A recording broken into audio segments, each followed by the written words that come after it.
The Last of Us 2 was one of the most anticipated games on this generation of consoles. It was released 4 days ago on June 19th of 2020. This wasn't a game that I initially had any intentions of playing. I'd read the leaks and kept up with most of what was being said about it, and I automatically concluded that the game wouldn't be worth my time. It wasn't until my friend bought it and I had the option to game share it from his PlayStation account that I decided to give it a try. It's important for me to say that because I didn't actually pay for The Last of Us 2. I was lucky enough to play it for free, and I'm grateful that I didn't spend $60 to play this game. This isn't a review, but I would first like to give a spoiler-free opinion on the game. I agree with a lot of people that the story is a complete mess. Not because the story is bad by itself, I actually think that the story is interesting enough on its own. The problem here is how the story is told, and how it doesn't go beyond the basic theme of the game. That theme being, revenge is bad. This is a common criticism of the game, and I'd like to go a little deeper into exactly why the story in this game is so much of a disappointment for so many people. Other than the story itself, I found gameplay enjoyable enough with the exception of some issues with both enemy and companion AI. I will go into further detail about these issues later in this video, but this video will primarily be talking about the story. This is your official spoiler warning. I will be covering every major plot point in this game from this point forward.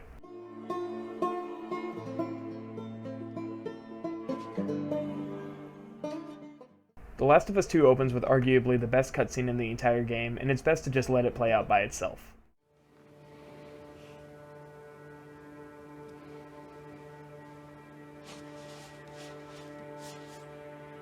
I don't know what happened. I was supposed to take her to the Fireflies and walk away.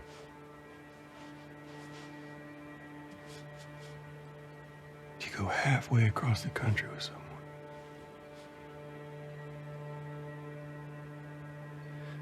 She needed her immunity to mean something.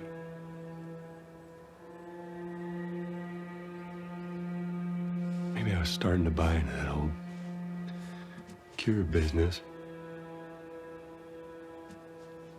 Maybe I just wanted to do right by her. And then we made it. We found the Firefly. Because of her, they were actually going to make a cure.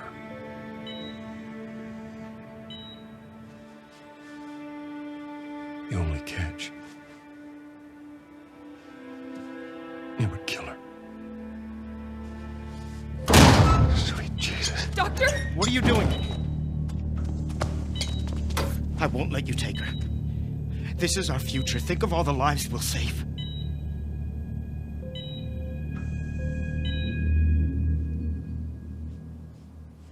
Jesus Christ, Joe. What do you do?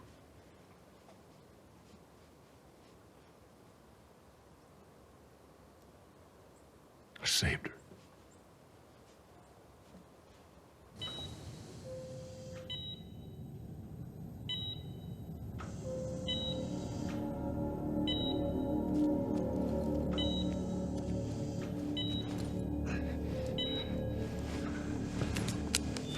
Come on, baby girl.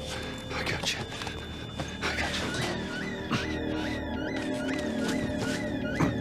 Cover the exit. Don't let him get away.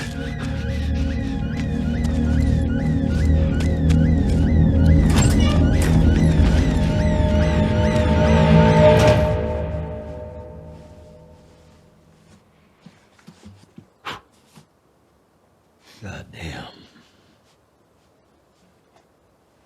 That's so.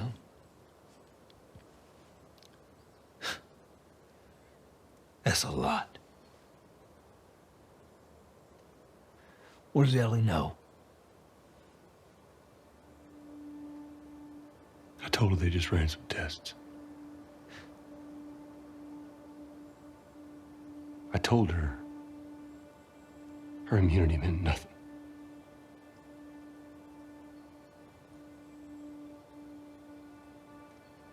And she believed you?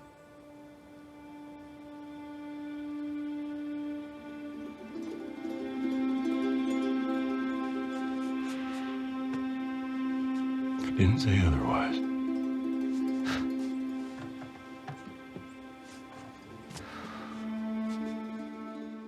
Your You're given a quick recap of what Joel did, including killing the surgeon that was about to operate on Ellie. This isn't shown in the cutscene, but it's important to note that whenever you kill this man at the end of the first game, the player has complete control and cannot proceed without first shoving a scalpel into his throat.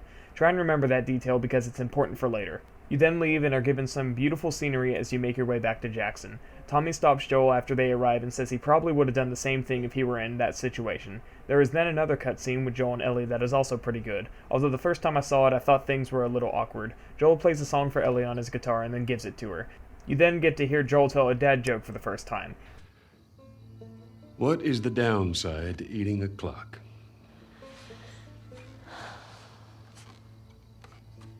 It's time-consuming. That's so dumb. We then have a cut. 4 years have passed since the last scene and Ellie is 18 now. We get introduced to Jesse with some awkward dialogue about some girl named Dina kissing Ellie and a fight with a guy named Seth. We walk through the streets as they talk about what happened. Dina kissed Ellie, which prompted Seth to call her a not-so-nice word, which causes Joel to shove him. Ellie then gets mad at Joel for reasons we don't know. We pet the one dog in the game that we won't brutally murder, and Maria wants Ellie to talk to Seth so he can apologize. You then leave to start your patrols. This is Ellie's job in Jackson. Maria stops to ask her if everything is alright between her and Joel, and Ellie says that they're fine even though there's obviously something wrong. You then meet Dina, who is one of my least favorite characters in this entire game for reasons I'll get into later. Joel and Tommy are waiting to be relieved from their patrol route, but first we need to have a snowball fight with some kids. This serves as a tutorial on using cover and throwables, but I really felt like it was just a waste of time, and I will definitely be coming back to it later when I tear Dina's character to shreds. Ellie and Dina go to the stables, and you hear Jesse tell everyone to be safe on their patrols and not do anything that they can't handle. It doesn't sound like a lot, but all this together takes about 30 minutes to get through, maybe 29 if you decide not to pet the dog. We then have a cut to a group of people we don't know. Since I paid attention to all the leaks, I knew exactly who some of these people were, and I immediately dreaded being forced to play as this character. You do some walking around and you find out that the girl who kind of looks like Brock Lesnar is named Abby and the man's name is Owen. There's some odd sexual tension between these two, and you find out that Owen is dating a girl named Mel. It's apparent that Abby and Owen have a history. You find out that Abby is afraid of heights and that you are looking for someone in Jackson. Owen wants to turn back because the city is too heavily guarded, and Abby gets mad whenever he doubts her. You also find out that Mel is pregnant, which causes Abby to storm off and find whoever she's looking for by herself. You get your first combat and stealth tutorials by killing some infected. I'll hold off on talking about some of these mechanics for later, but just keep in mind that listening mode is a significant downgrade from the first game, and other than the dodge mechanic, almost everything feels more or less the same as the first game. I've heard a lot of people criticize how there haven't been any drastic improvements between the two, but I think that the system in the first game was fine as it was, and these added changes are welcome. But the same cannot be said about everything with these systems. Ultimately, this issue will vary from person to person. Once you get past the infected, Abby finds some horse tracks, and then we cut back to Ellie and Dina on their patrol. You get a nice scenic shot similar to the giraffes in the first game. You can sit here for as long as you like before moving on. I'm not trying to nitpick too much in this video, but I really feel like this part was undeserved. By this point I was 45 minutes into the game and I barely got to play it as Ellie. I already felt like this prologue was going on for too long by now and I was itching to fight something. I wanted to know what was going on with Ellie and Joel, and even though the scenery is beautiful, I didn't feel like I needed a relaxing break from a stressful situation. This one didn't resonate with me the way the developers wanted it to, and that's worth mentioning. After you leave, you find out about a character named Eugene who taught Dina how to fix electronics. He died from a stroke sometime before now. Dina flirts with Ellie a little, and by now you may have noticed that something is wrong. This isn't the same Ellie that we're used to. She seems quiet, reserved, and almost a little depressed right now. At first I thought this was just because the voice actors had been out of the studio for so long, but it turns out that there is an actual explanation for the change of character. People criticize this in many reviews without giving context as to why she has changed. You can stop in a small neighborhood and loot some stuff while Dina and Ellie talk. On my first playthrough I skipped this part because I was eager to get the story moving and concluded that the dialogue between Ellie and Dina was awkward and bad, but the dialogue in this section is actually alright. Ellie talks about having a movie night with Joel, which shows that they must be doing alright with each other as she plans to hang out with him later. What are you doing tonight? I was thinking of inviting Joel to watch a movie. Oh. You guys good? Yeah. Moving on, you stop at a supermarket to kill some infected and get attacked by a runner. This is where you get the crafting tutorial to make a medkit and heal yourself. This is also where you find the first safe, which is one of two reoccurring exploration puzzles, the other one being locked doors. Thankfully, there are more creative ways to get into them than just waste a full shiv. The safe puzzles never get too complicated, but some of them do use misdirection, which I found quite nice. This one is the date of when a dog got Employee of the Month, which was more funny to me than it actually needed to be. You fall through the floor and a clicker appears just to stop 2 feet in front of you. It eventually notices you and Dina is forced to shoot it. I found it a little ridiculous how the clicker wouldn't hear the heavy breathing breathing when it is mere feet away from them, but like I said, I'm trying not to nitpick. This is your clicker tutorial, and you find out that Ellie doesn't actually need a shiv to kill them because she has her switchblade. This is a change that I really enjoy because I hated having to micromanage my shivs all the time in the first game, although I will spoil it and say that the shiv makes a return later in the game anyways, which I will also use as a point to nitpick something else. You clear the supermarket and get introduced to the reoccurring rope mechanics that will appear throughout the game. This one is pretty simple, you just toss it over a hole in the ceiling and climb out. Once you're out, the weather starts getting bad as a blizzard starts to move in. You follow Dina until you lose sight of her, and you can actually wander around lost if you don't know where to go. If you get lost, she'll turn around and try to find you. If not, she panics slightly because you lost each other. This is something that Naughty Dog never did in the first Last of Us game, which is give you different dialogue depending on certain situations. The first game was very on rails about their situations, and they actually made an attempt to write dialogue for different outcomes of encounters. They deserve props for the attention to detail.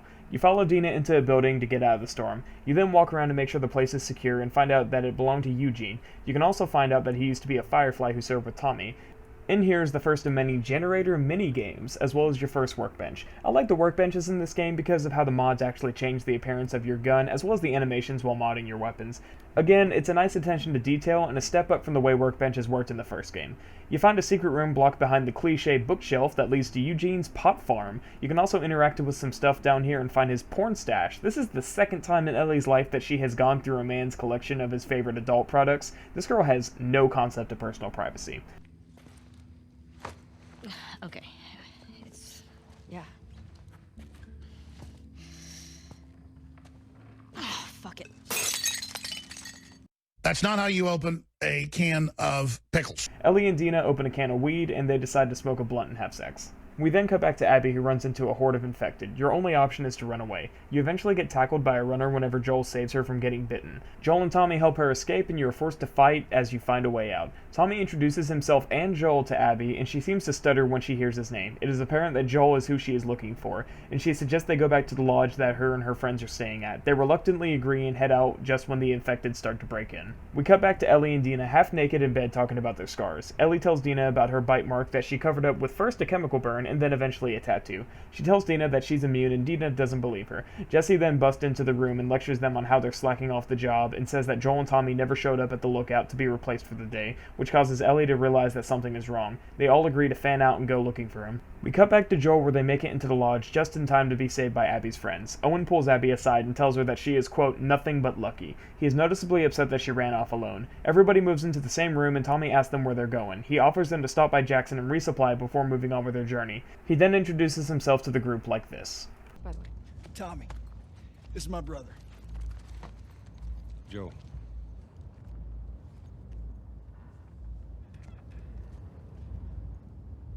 Y'all act like you heard of us or something. Because they have.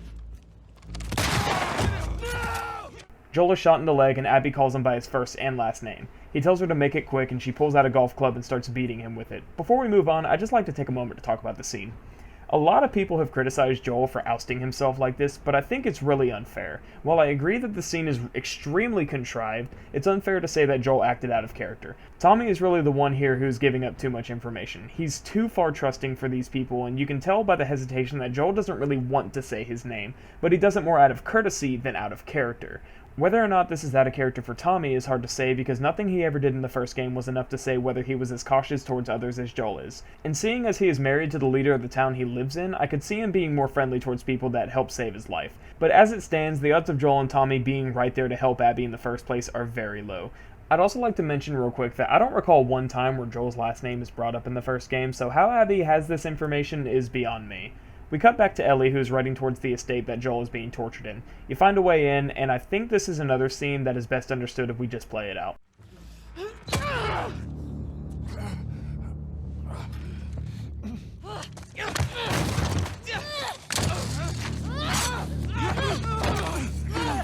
her down! Get off me! Get her hands! Get the fuck off me! You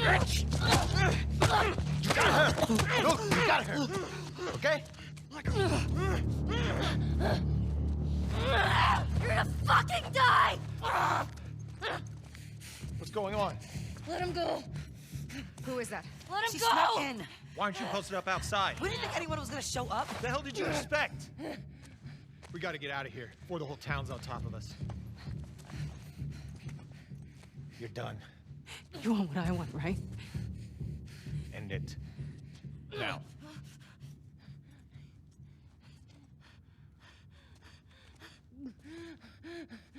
Joel, get up.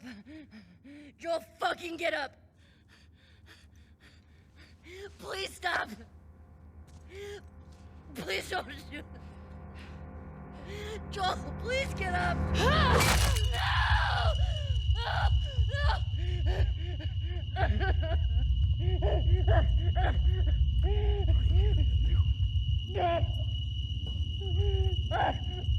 I'll fucking kill you.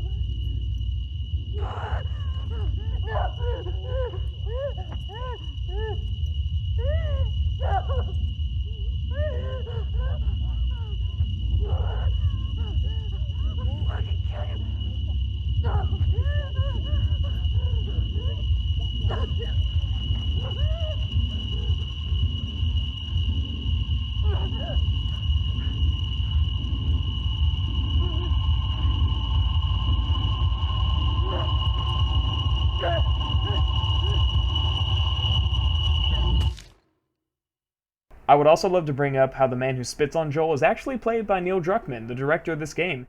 We wake up to Dina and Jesse finding Ellie, and we get one more glimpse at Joel's dead body before another fade to black. We're now back at Ellie's house, and an unknown amount of time has passed. This is actually one of the many parts of the game where I'm not entirely sure exactly how much time has passed. I thought it was the night directly after this at first, but after playing it again, I think it was more like a few weeks for reasons I'll get to in a minute. We find out that Tommy is still alive, and he's here to talk to Ellie. They have been plotting their revenge, and Maria can't spare the amount of people they would need to make the trip safely.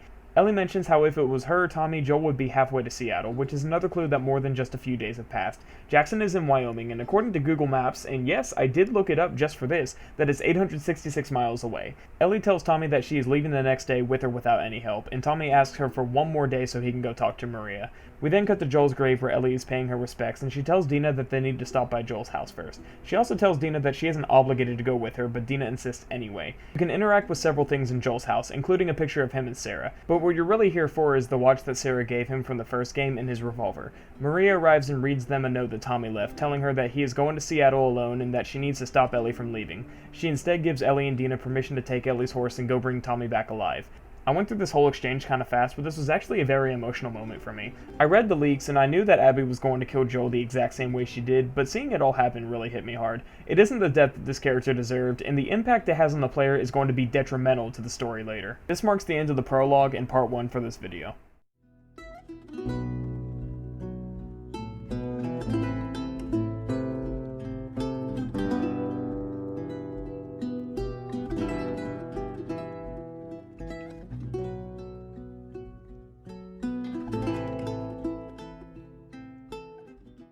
Seattle Day 1 is the most open part of this entire game. You start off on horseback with Dina talking to Ellie about the people that might want Joel dead. Ellie says there's no point until they have more information. Now is the best time to talk about the scenery in the game. It's not a stretch to say The Last of Us 2 is one of the most gorgeous games I've ever played, and that is displayed perfectly right here. You're traveling through what seems to be a forest, but then you start to see cars and signs. This isn't a forest, it's an interstate. Nature has completely reclaimed this area, and there's little left of the old world. It actually reminded me of No Man's Sky, oddly enough, because it made me think of what the world would look like without people building on it. This is one of my favorite parts of the game visually, and the rest of the game is just as great. You come to the border of the Seattle quarantine zone. You find a note with a list of gate codes and a WLF base called Saravina. The WLF, or the Washington Liberation Front, will be the main group you fight against as Ellie for now. They're a large militia group that are commonly referred to as wolves in the game. You need to get gas for a generator to open the next gate. You can go straight there or explore this area a little bit. This is the only area you can explore in a non-linear way in the entire game. There's some pretty nice dialogue and an optional cutscene in these spots. No matter which location you go to first, there won't be any gas and you will need to go visit the second one. There is a different dialogue depending on where you go. You find out that Dina is Jewish when you go to the synagogue and she talks about her sister. Dina's character traits can be described as quantity over quality, and it was at this point that I was beginning to feel that way. She talks a little bit about her faith, but it never comes up again. The information doesn't add anything to her character except an oh neat moment, and God, I freaking hate Dina so much, but we're not going to get into that just yet. Once you get the gas from either the synagogue or the courthouse, you get through the gate and make your way to the Saravina Hotel. You might get caught by the infected whenever Ellie decides that opening a drawer is more important than grabbing the runner in front of her, but once you clear out the infected, you find evidence that all the wolves in the hotel have been shot. You make your way to a room and find 2 more dead wolves that have been interrogated, and a gate code has been written in blood on the floor. Ellie says that it had to be Tommy because he uses the same technique Joel told her about, which we see him use to interrogate David's men in the first game. Once you leave, Dina is shocked that Tommy could be capable of torturing people like that, but she says that if she had her sister's killers tied to a chair, she would have done much more. Just another stab at Dina's character. She talks about her sister a few times, but we never actually learn her name, when or how she died, or even who she is. This topic is completely dropped after this conversation, and it makes me scratch my head as to why Dina's character was written so shallow. But like I said, I'll be going into too much detail on that later. You get through the gate and your horse gets blown up by an IED after trying to jump a hurdle. Dina rolls away and Ellie is knocked unconscious. You wake up to find yourself tied and you're interrogated by one of the guys who killed Joel. You find out his name is Jordan by the other man in the room and says that someone named Isaac has ordered them to kill all trespassers on sight.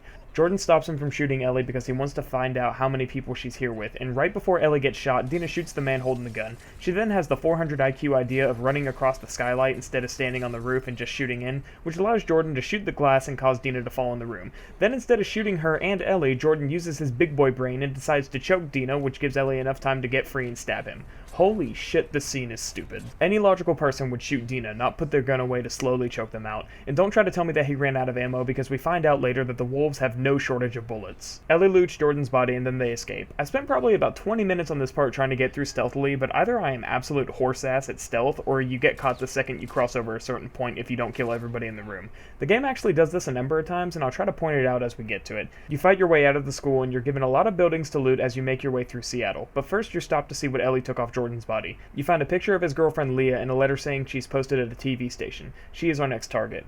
There's a few noteworthy things to loot around here like trap mines, but nothing worth going into a ton of detail over. You need to get past some claymores similar to Bill's traps in the first game, and if you throw a brick or a bottle at them, Ellie makes a comment about how she's seen Joel do it before. You find the corpse of Tommy's horse and Dina starts puking. She blames it on the smell, but we all know she's just fatigued from all the plot armor she's wearing. You make your way through and see some graffiti of a woman that says "Feel her love." You're going to be seeing a lot of images like this, and it's important for later on.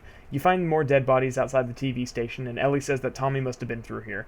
Once you find your way in, you see a bunch of bodies hanging and a symbol smeared in blood on the wall. It's obvious that Tommy didn't do this. You make it to where Leah is and you find her body full of arrows. Ellie is all, "Damn, I wanted to do that," when more wolves show up. You take some photos of Abby and her friends and leave. This is another scene that I think is impossible to get through with stealth because you are immediately put into a chase sequence where you take refuge in a subway. More soldiers and infected arrive and you can sneak past them or kill them all. You then crawl through a vent and see some wolves getting wrecked by some new infected called shamblers. These emit clouds of toxic gas into the air through spore pockets on their body. I've seen some people criticize shamblers for breaking the more realistic stages of cordyceps established in the first game, but I don't entirely agree. If Ellie's infection mutated and caused her to be immune, it isn't too much of a stretch to think that another mutation that created the shamblers would be spread around, especially since you only see about a dozen or so of them in the entire game.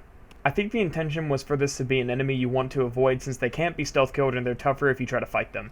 There's another area you can loot with the only code door I found in the entire game. It's really easy to figure out, so I guess that's fine. You make your way through a crashed subway when you fall after the subway tips over. I'm gonna go ahead and nitpick here and say I seriously doubt that Ellie has enough weight to tip the subway by herself after taking one step. This seems like a forced way of getting into a situation where her mask breaks, so there's a big reveal about her immunity. A runner jumps on Ellie and Dina kills it. Dina then has the big bright idea of sharing her mask with Ellie since hers broke. Ellie stops her and takes off her mask to prove that she's immune. We're almost at a point when I go on a tangent about Dina, so let's just move on. You're now in a chase sequence with some infected where you and Dina escape the subway station. If you don't save Dina from a runner quick enough, then her slow ass will actually get you killed by a clicker. You finally escape the subway and take shelter in an abandoned theater. I'm gonna go ahead and play the next cutscene in its entirety so I can go on my tangent.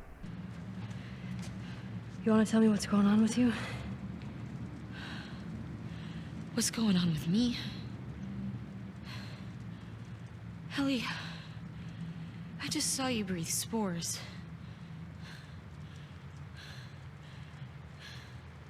I told you. I'm immune. Okay, you're immune? Come on. I was bitten a long time ago.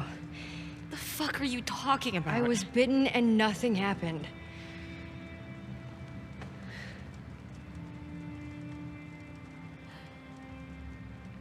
The chemical burn.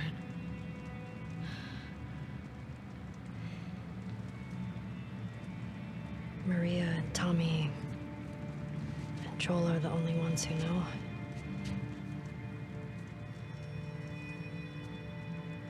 Knew. Now you know.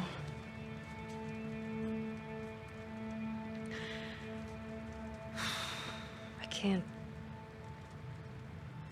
get you infected if that's what you're worried about. I can't make you immune either.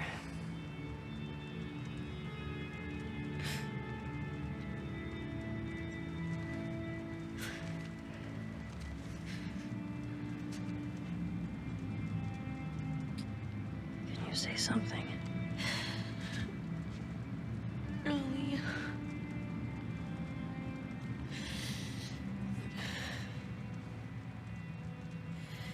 I think I'm pregnant. What? Don't worry, it's not yours. What are we... What are we supposed to do now?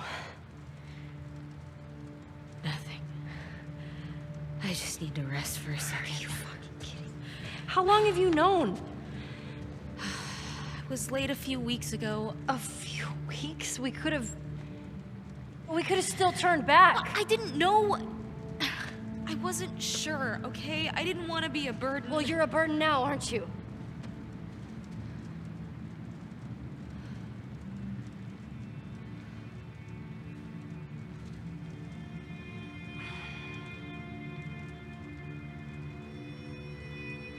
I'm gonna make sure this place is secured. You just rest. So, yeah, let's talk about this. Dina is pregnant with Jesse's child. I'm already going to get a lot of hate for disliking the Jewish, bisexual, pregnant woman of color in this game, but I have to say a lot about Dina. Ellie told her exactly how she got infected and that she covered up the bite mark with a chemical burn, and Dina doesn't believe her. Dina sees Ellie breathe in spores without coughing, still manages to outrun her in the escape, and doesn't even consider that Ellie is immune. Ellie then tells her, "I was bitten a long time ago," and she is somehow confused about what Ellie is talking about. How can she not piece this together already? And then she brings up the chemical burn out of nowhere as if she just cracked the case and figured it out on her own, but Ellie had already told her about it. She has all the information. Why is she acting like this is her discovery?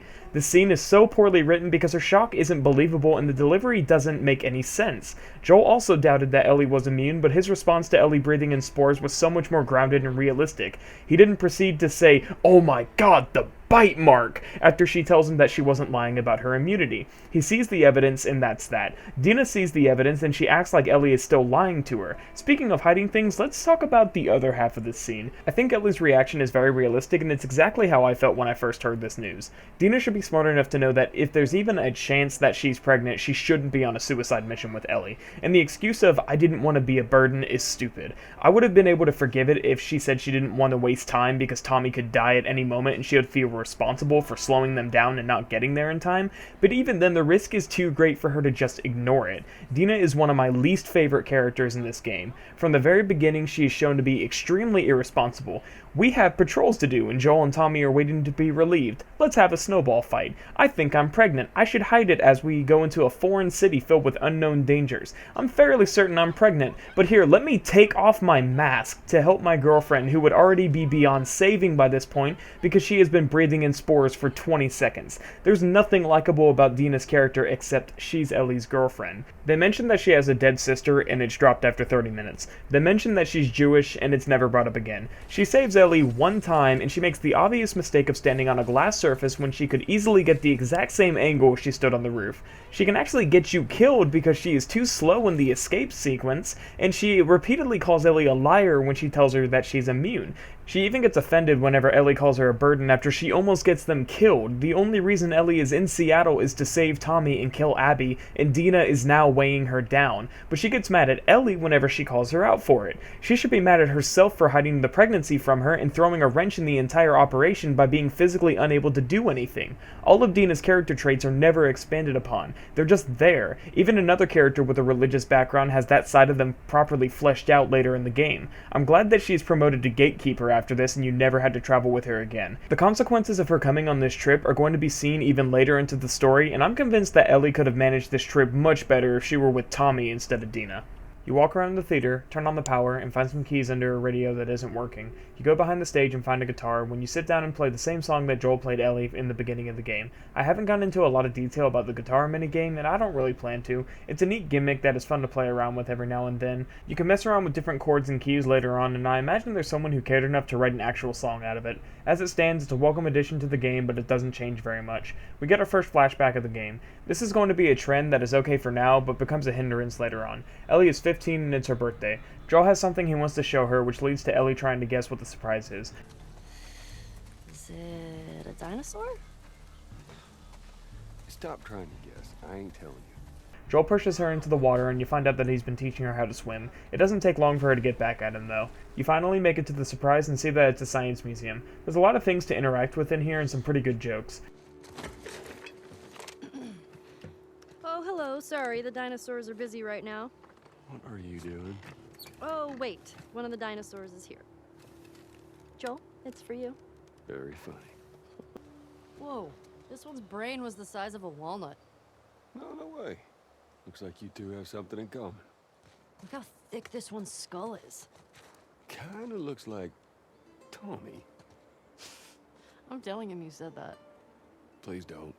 You can put a hat on almost all the dinosaurs, including Joel. Ellie acts more like how she did in the first game than she does in present day, which was when I began to realize that her more depressing attitude must have been an intentional change.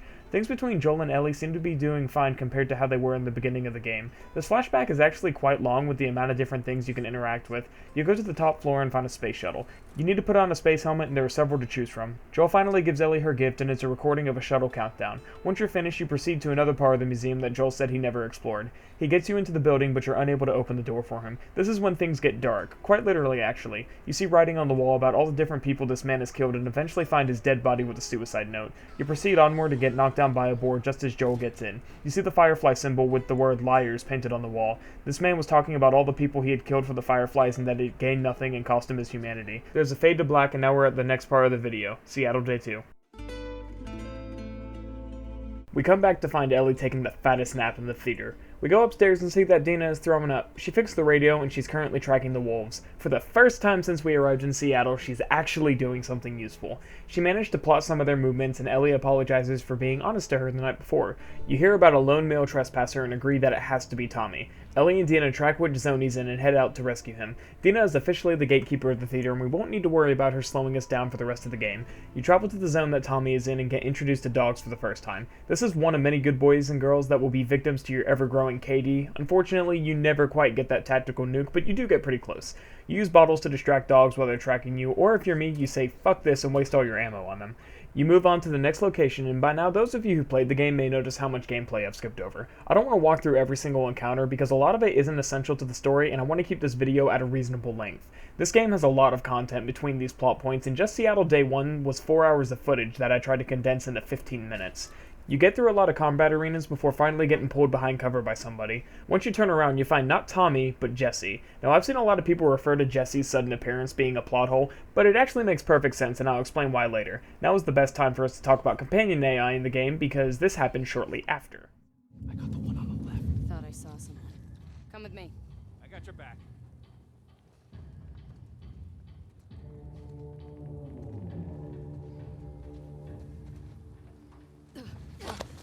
Don't. Look, it's them! By the fence!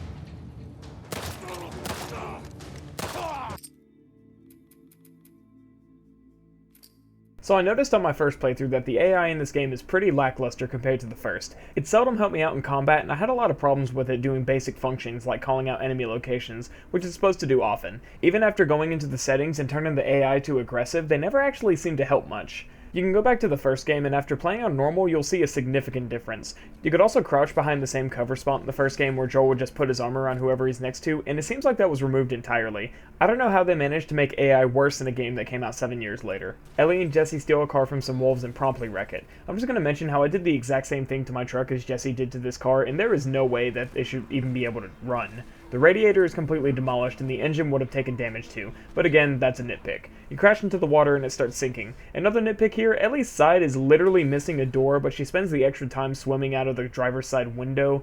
It's the little things, guys. You make it back to the theater and Ellie gets low-key jealous because Dina is being nice to Jesse, but not even in a flirty way. I really don't understand why that would make her uncomfortable since Ellie and Dina are dating now. Maybe it's just awkward or she's worried that Dina will leave her for Jesse because let's be honest guys, she's a fickle bitch. Jesse's appearance in this game makes sense because he mentions how he left a day after Ellie and Dina did. He wouldn't have been able to go the same way that they did since the gate is closed, so it makes sense that he would have found a different way in. And seeing as all that was said was lone male trespasser, I never felt like the scenario was too far-fetched. You have another flashback to Ellie and Tommy doing some patrols. Ellie is 16 by this point and she's clearly stuck in her head because she's not listening to Tommy while he talks. He gives Ellie his rifle and you get your first and last long-range sniping section. The scene does a lot to show off Tommy's sniping expertise, but I doubt that's what it was meant for. It's also kind of weird how this is the only sniping section like it in the game, and I wonder if Naughty Dog plans on releasing a DLC that shows Tommy's perspective of the game. Tommy tells Ellie that Joel is starting to get worried because she's being more distant than usual, and she says she'll try to talk to him more often. Joel mentions that Ellie hasn't changed her guitar strings and that they need to get new ones. Tommy suggests they go to a nearby music store to find some there. You make it to the street leading to the store, but you can't get through because there's a large ditch blocking the way. So you need to cut through the hotel to proceed. Joel makes mention of some teenagers that went missing from Jackson a while back. You find spores further ahead, and Joel tells Ellie that she needs to put on her gas mask in case they run into anybody. It's apparent here that they're hiding her immunity from the rest of Jackson, and she isn't very pleased with having to wear a gas mask, which if you've never had to wear one before, I can tell you they aren't exactly the most comfortable thing in the world. You proceed forward and have a stealth section with some clickers and runners. Moving forward, you have another cinematic perspective walking sequence that almost always telegraphs a jump scare. If that didn't give it away, Ellie breaking this pipe is a great warning sign. If you still didn't see it coming, then the bloater pulling you out of the wall should be a pretty good sign that your life may be in danger.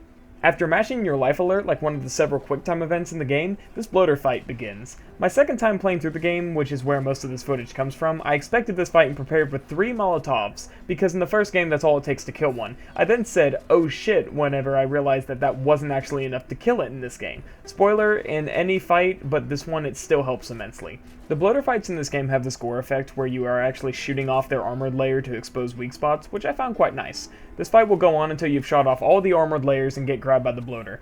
Joel then jumps on its back and stabs it to death with a machete, proving once again that even in his old age, he is a complete alpha male.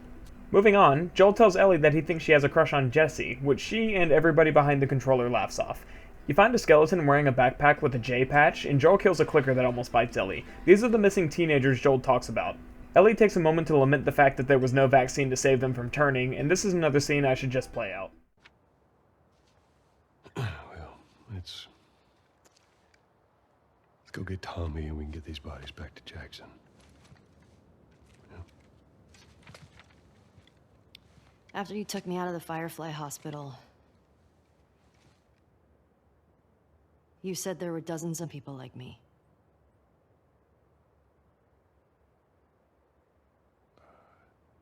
Yeah. Yeah, that's what they told me. I've never met another immune person before. Have you? I could be hiding it. You do.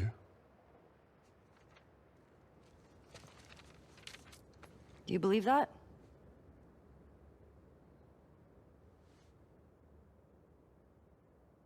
Is now really the time for this? We traveled across the entire country to bring me to the Fireflies. I had so many questions for them. Why did you pull me out of there while I was still unconscious? Because I let them run their tests. And when I saw that they were useless, I got us out of there. How do you know they were useless? Maybe if you just would have given them more time, they could have figured something out. There was no cure. There's nothing that could help these people or anybody else. I know you wish things were different. I wish things were different. But they ain't.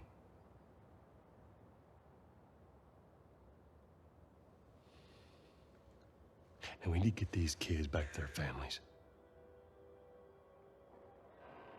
Is there something else you'd like to rehash?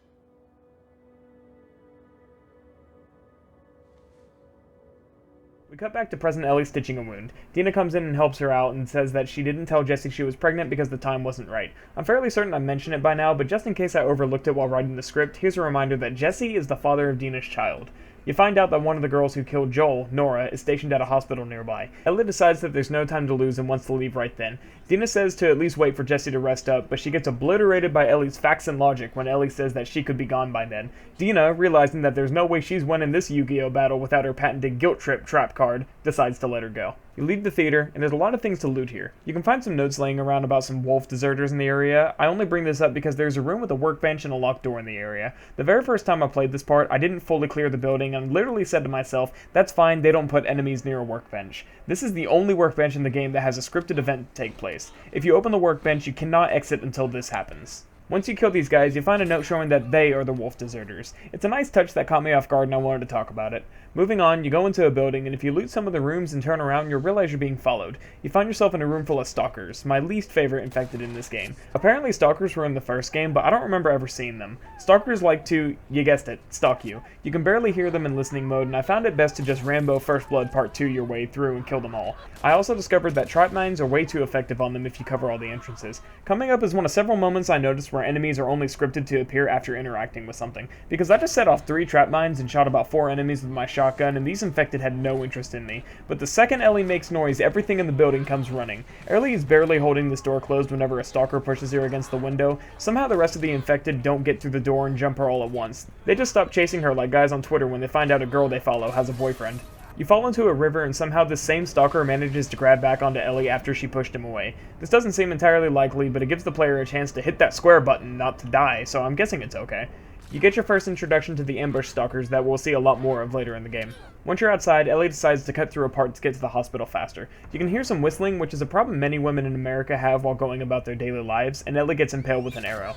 After solid snaking your way through these people, you cut through a building and watch a man get hanged and gutted by some crazy people.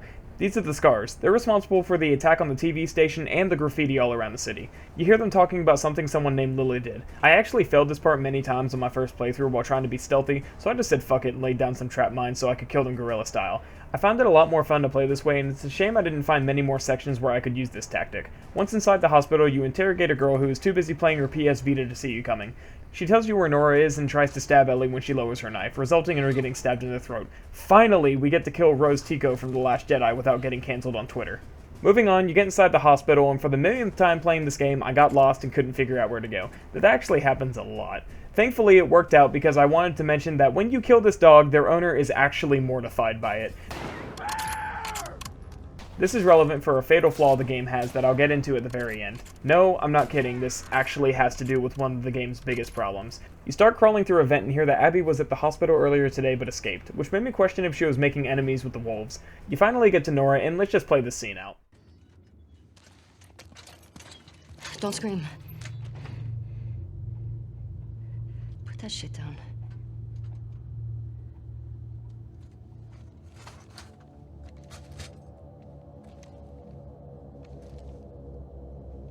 You remember me? Yeah. You remember me. What do you want? Abby was here earlier. Where'd she go? I don't know. You shoot me. The sound will have every soldier come running. You'll still be dead. Tell me where she went and I'll think about letting you go. We could have killed you. Maybe you should have. Or maybe you should have stayed the fuck out of Jackson. Where's Abby?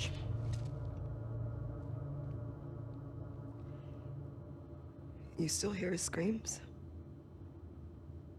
What? I hear them every night. Yeah. Yeah, that little bitch got what he deserved.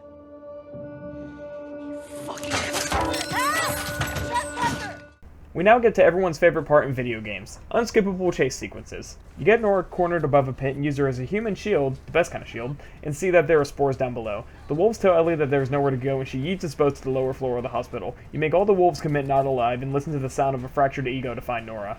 Here's another scene we should play all the way through.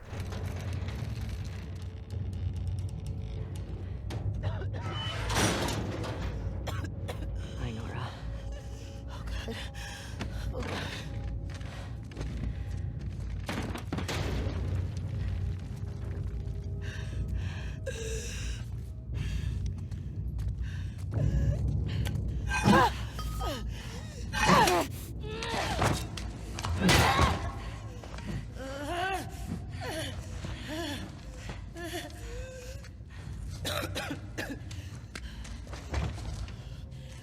Where's Abby? You're breathing spores.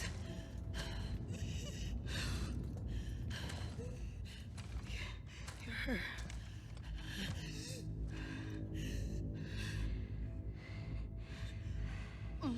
You Firefly?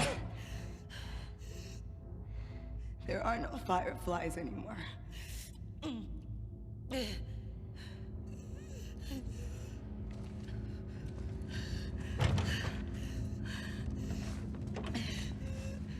Where's Abby?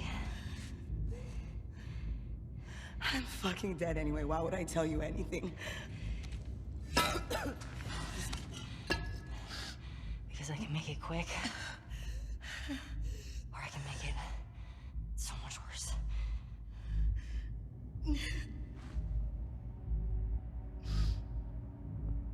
Think about what he did. How many people are dead because of him? It's your last chance.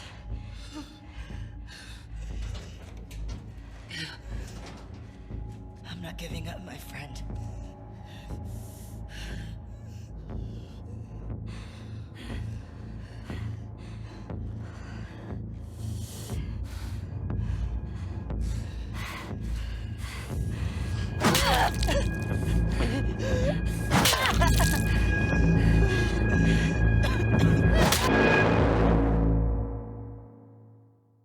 Back at the theater, Ellie is physically shaken by what she just did. She beat Nora until she told us where Abby is hiding, but it's clear she doesn't have it in her to torture people like that. Dina takes her backstage and dresses her wounds, and props to Naughty Dog for not showing Ellie naked. Even though she's 18 in this game, I still see her more as a daughter to Joel than anything else. I'm not joking, I'm glad that they showed restraint here because they really didn't in another part later in the game. We have another flashback to Ellie in the Firefly outpost where Joel killed everybody. She's looking for the evidence of what really happened because she's beginning to doubt Joel is telling the truth. You approach a Firefly duffel bag and your controller dies. You restart a checkpoint to get the scene to play uninterrupted and find an audio recording. Again, this cutscene is best seen instead of told.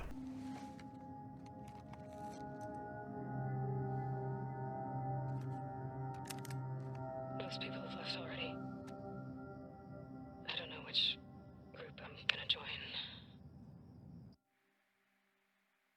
I was one of the ones that wanted to go after the smuggler and the girl. They said, even if we found her or by some miracle found someone else that's immune, it'd make no difference. Because the only person who could develop a vaccine is dead. Or by some miracle found someone else that's immune, it'd make no difference. Found someone else that's immune. It made no difference. Because the only person... Ellie!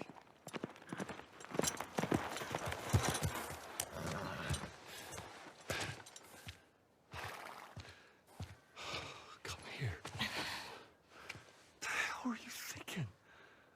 Running off in the middle of the night like that. You talk to me. You don't just leave me a goddamn note.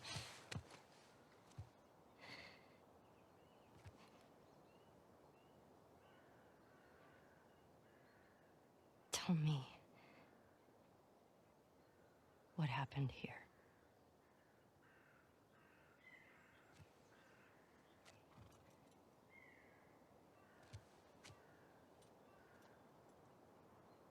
If you lie to me one more time, I'm gone. You will never see me again. But if you tell me the truth, I'll go back to Jackson.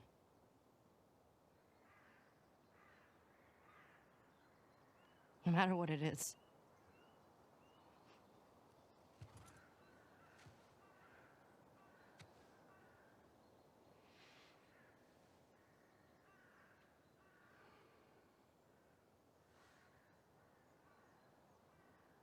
Just say it. Joel.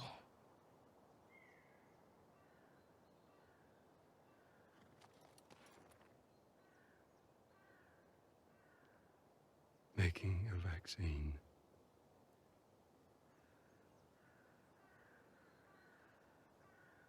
Would have killed you.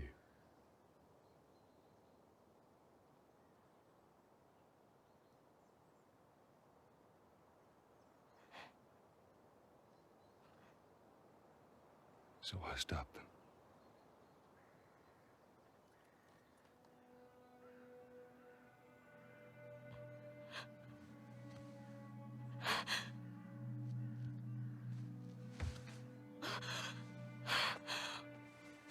Oh my God.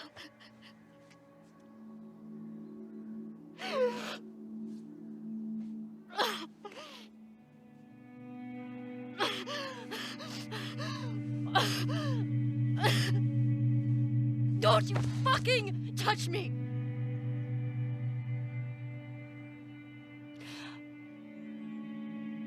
I'll go back. But we're done.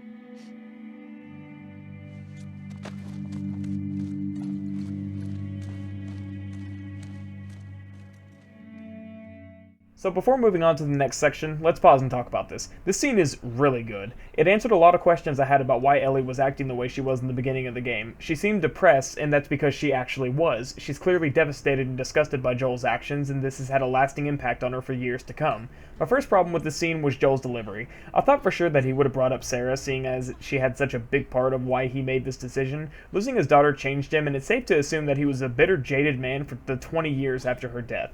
But after replaying the beginning of the first game, I think it's better this way. Joel was never one to make excuses or sob stories. He's always been very straight to the point. He takes responsibility for what he did and doesn't give any excuses, even if some of them are valid. Ellie wanted the truth, and that's what he gave her. However, I do think the audio log itself is a missed opportunity. At the end of the first game, you can find an audio log that was made by a surgeon. It explains in detail how rare Ellie's case really is and that they can make a vaccine from her immunity. There's also a couple recordings from Marlene. The first one's of her saying that she's ready for the crisis to be over and that they have to kill Ellie to get the vaccine. The other recording was of her talking to Ellie's dead mother and talking about how she did everything she could to look after her, but this is a chance they can't pass up.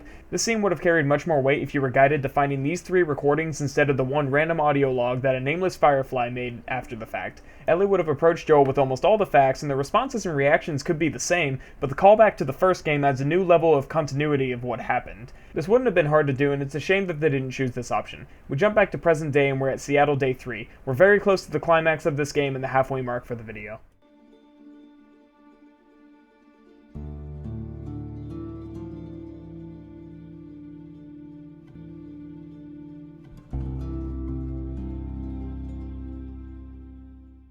We cut back to find Ellie sleeping in the theater. You find Jesse, and he tells us that Dina got really sick the night before. Jesse asks if Dina is pregnant, and Ellie says yes. He tells her that they need to take Dina back to Jackson so she can get the care she needs, but Ellie says they can't leave Tommy alone in Seattle and suggests Jesse takes her back himself. He tells her that Dina won't leave without her, which sounds like loyalty until you remember that she's literally becoming a massive burden to the group. Jesse says they need to go get Tommy so they can leave. He suggests going to the aquarium that Abby is hiding out at and wait for Tommy because he will eventually get the same intel they have. Ellie wakes up the gatekeeper and tells her to lock the door after they leave.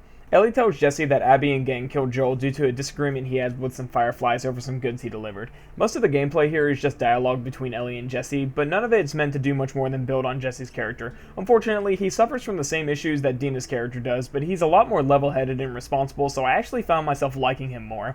Ellie and Jesse talk as you travel through the city, but none of it's really important other than Jesse asking why Dina didn't tell him she was pregnant. Ellie says that she was going to after they wrap things up here. Jesse suggests stealing one of the motorboats that the wolves use to get to the aquarium faster.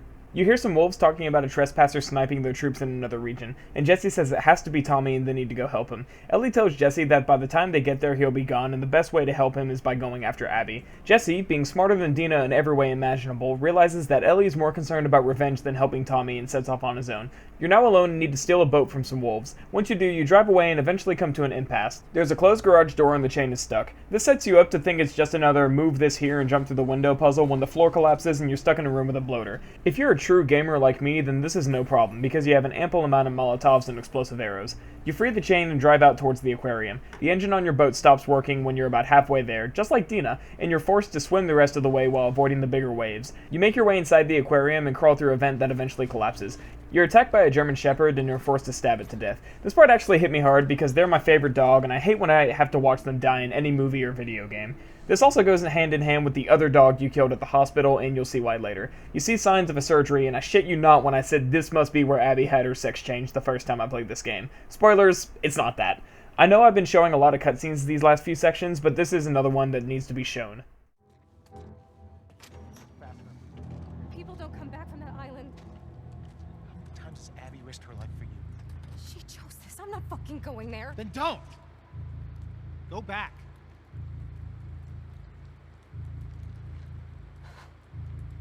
Fuck you. Hands up. Where's Abby? You're that girl from Jackson. Tell me where she went. How do we know you won't kill us? Give her what she wants and we're dead. You guys can survive this. I just need her. Bullshit.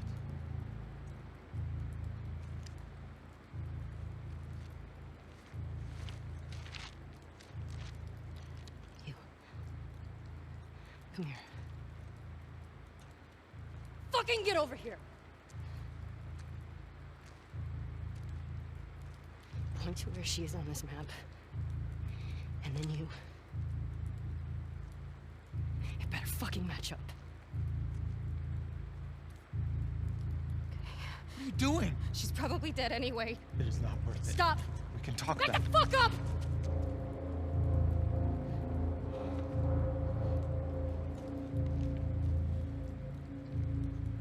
Point to where she is. Fucking point!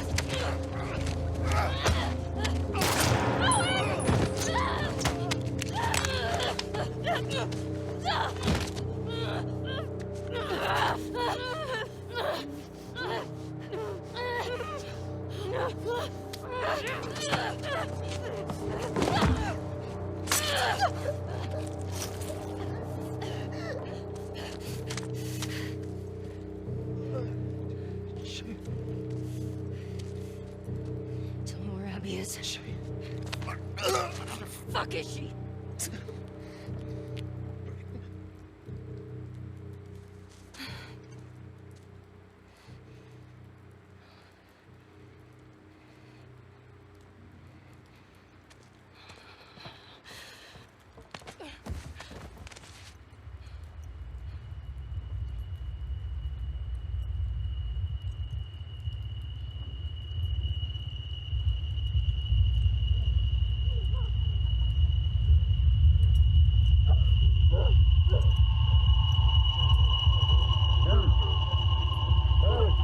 Whoa.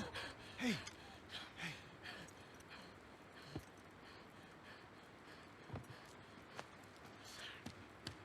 It's all right. Come on, let's go. Let's go. It's all right.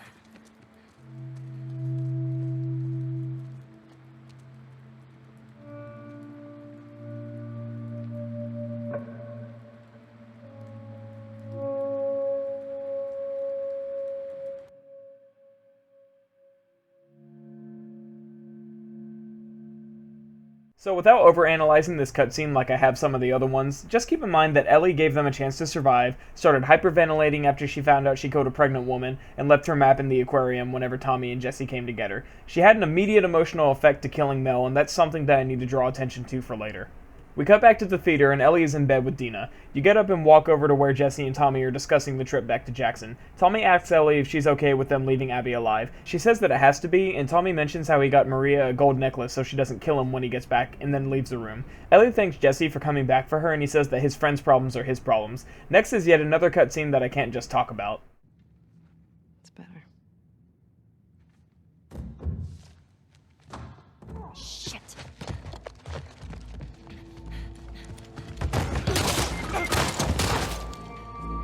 Jesse, stand up! Hands in the air, I shoot this one too. Don't you do it, Ellie.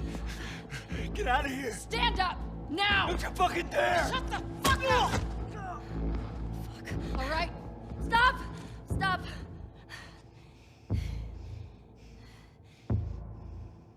Toss your weapon.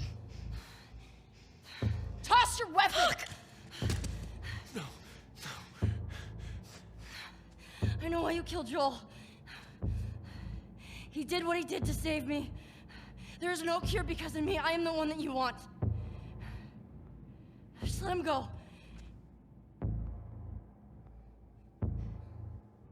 You killed my friends. We let you both live.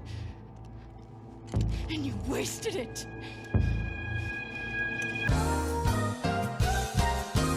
We now have a flashback to Abby 4 years before. She's running around the forest looking for her dad. After some easy puzzles, you find him and he says that he has something to show you. He's been tracking a pregnant zebra and you find out she's given birth but got stuck in a barbed wire fence. Owen arrives shortly after and like the good animal rights activist you are, you help cut it free. You then get to go look at it and it's newborn. Isn't this sweet? Isn't this just the best? This is what we need when Ellie and Tommy are being held at gunpoint. Owen tells Abby's dad, Jerry, his name is literally Jerry, about Joel and Ellie's arrival. We then cut to Jerry talking to Marlene about how he needs to kill Ellie to create the vaccine. Marley asks him if he would go through with it if it was his own daughter and then tells him to do whatever he has to do. She then says this. I'm gonna go tell Joel. Why? He traveled across the country with her. He has a right to know. This is really weird for her to say because of how disingenuous she was towards Joel at the end of the first game. Take me to her. You don't have to worry about her anymore. We'll take care I of her. worry. Just let me see her, please. You can't. She's being prepped for surgery. Abby tells Jerry, God I hate that name, that if it was her, she'd want him to go through with the surgery. Isn't that sweet? Isn't that great? He's just the perfect dad that loves his daughter and animals. Jerry is the best. Forget Tommy and Ellie right now. Jerry is great. We then have a cut to the aftermath of Joel's rampage through the hospital. Abby walks into the operating room and collapses on the floor at the side of her perfect dad's dead body. He was the surgeon from the end of the first game that you, the player, could not proceed without killing. In theory, this is really good because it adds weight to a decision that you were forced to make. And if the control was taken away from you, then you would be more detached from it. The thing is, I don't really care. I don't know Jerry, Abby, Owen, the two zebras, or even Marlene enough to actually care. Before we move on to the second half of the game, I want to ask anyone who has played both The Last of Us 1 and 2, what had a stronger emotional impact on you? This? Dad! Dad! No! No! Or this? Come on, baby, please. I know, baby. I know. Sarah. Baby. Don't do this to me, baby. Don't do this to me, baby. Come on. No. No. No, no, please. Please.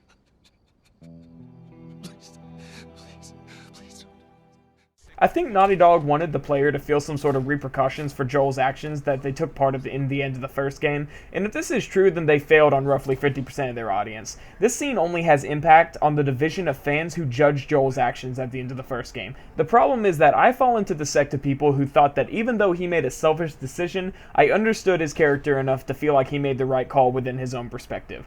Joel watched his own daughter die in the beginning of the first game. He didn't stumble upon her bloodied corpse after the fact. He held her in his arms arms as she bled out. All he wanted to do was protect the thing he cared about most, and he failed. 20 years later, he becomes just as attached to Ellie and adopts her as his own daughter. This is a man who has already lost everything once and would literally kill for a second chance. Naughty Dog wrote this story, but then turned around and judged Joel's decision when it was a decision that they wrote in the first place. They cast far more judgment on him than I will, but I'm expected to sympathize with Abby, the murderer of my favorite character, because he did something to a character that I just met 15 minutes ago. We have one more cut to Abby's perspective of killing Joel, and all I will say is that I gained a ton of respect for Owen for arguing to spare Ellie and Tommy.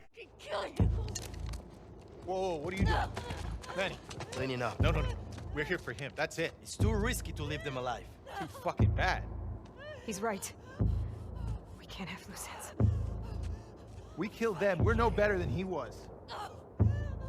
They didn't do anything wrong. Yeah, look at my face. Fuck your face. You should have been guarding the upstairs like I told you to. Move! Back up. Calm down. Or what? Back the fuck up! Calm down! Jordan! You shoot me? Stop! We're done. I was glad when this was over because I wanted to get back to Ellie and Tommy and see what happens. But first... Reverse! Reverse! We need to replay the first 3 days of Seattle from Abby's perspective. Seattle Day 1 as Abby is my least favorite chapter in the entire game. Before we begin, I want to say that this chapter is long. I'm talking an unskippable walking sequence, all of Abby's flashbacks, and probably a dozen combat encounters. I want to cover it all in less than 20 minutes, so wish me luck. We start off with Abby sleeping. She's woken up by Manny, Abby's roommate and Neil Druckmann's character insert. He tells her that they're leaving the wolf base they're stationed at. You find out that Abby was sleeping on a couch because Manny hooked up with a girl in their room. In fact, you find out that Manny has hooked up with numerous women around the base. Our two model heroes make their way to the cafeteria. You can talk to some people here, including Jordan, but none of it is important. You ask a lady in the lunch line what they're serving, and she says burritos again. Now this raises a question for me. How is Abby maintaining all of this muscle mass without a high-calorie diet and an ample amount of testosterone? Surely eating 3 burritos a day isn't enough to maintain that build. But to keep us from falling down the rabbit hole that is Abby's physique, let's just say I can't imagine it being possible. You get your lunch and Manny says that Mel is going with you on your trip. Abby talks with food in her mouth like the rude bitch she is, and you find out that Mel is having issues coping with how they killed Joel. Abby can't seem to understand why she would be bothered by what she did, and Manny blames it on the fact that she's a medic. I'm blaming it on the fact that she has a conscience and didn't like witnessing a man get slowly beat to death. Manny fetches Mel while you go pack your bags. Abby tells her that she could probably stay at the base if she asked, and Mel says she'd rather not sit around if she doesn't have to. Now, these have to be the most irresponsible, poorly written pregnant women I've ever seen in my life. I can't imagine anybody being this far along and wanting to be anywhere near a combat zone. However, I do want to say that unlike Dina, I actually ended up liking Mel's character quite a bit, although I wasn't able to get too attached because I knew that Ellie was just going to kill her anyways. Abby asks if Owen is okay with Mel leaving, and like any reasonable person, Mel asks why that would be his decision. But if it was, he'd probably say the same thing I did.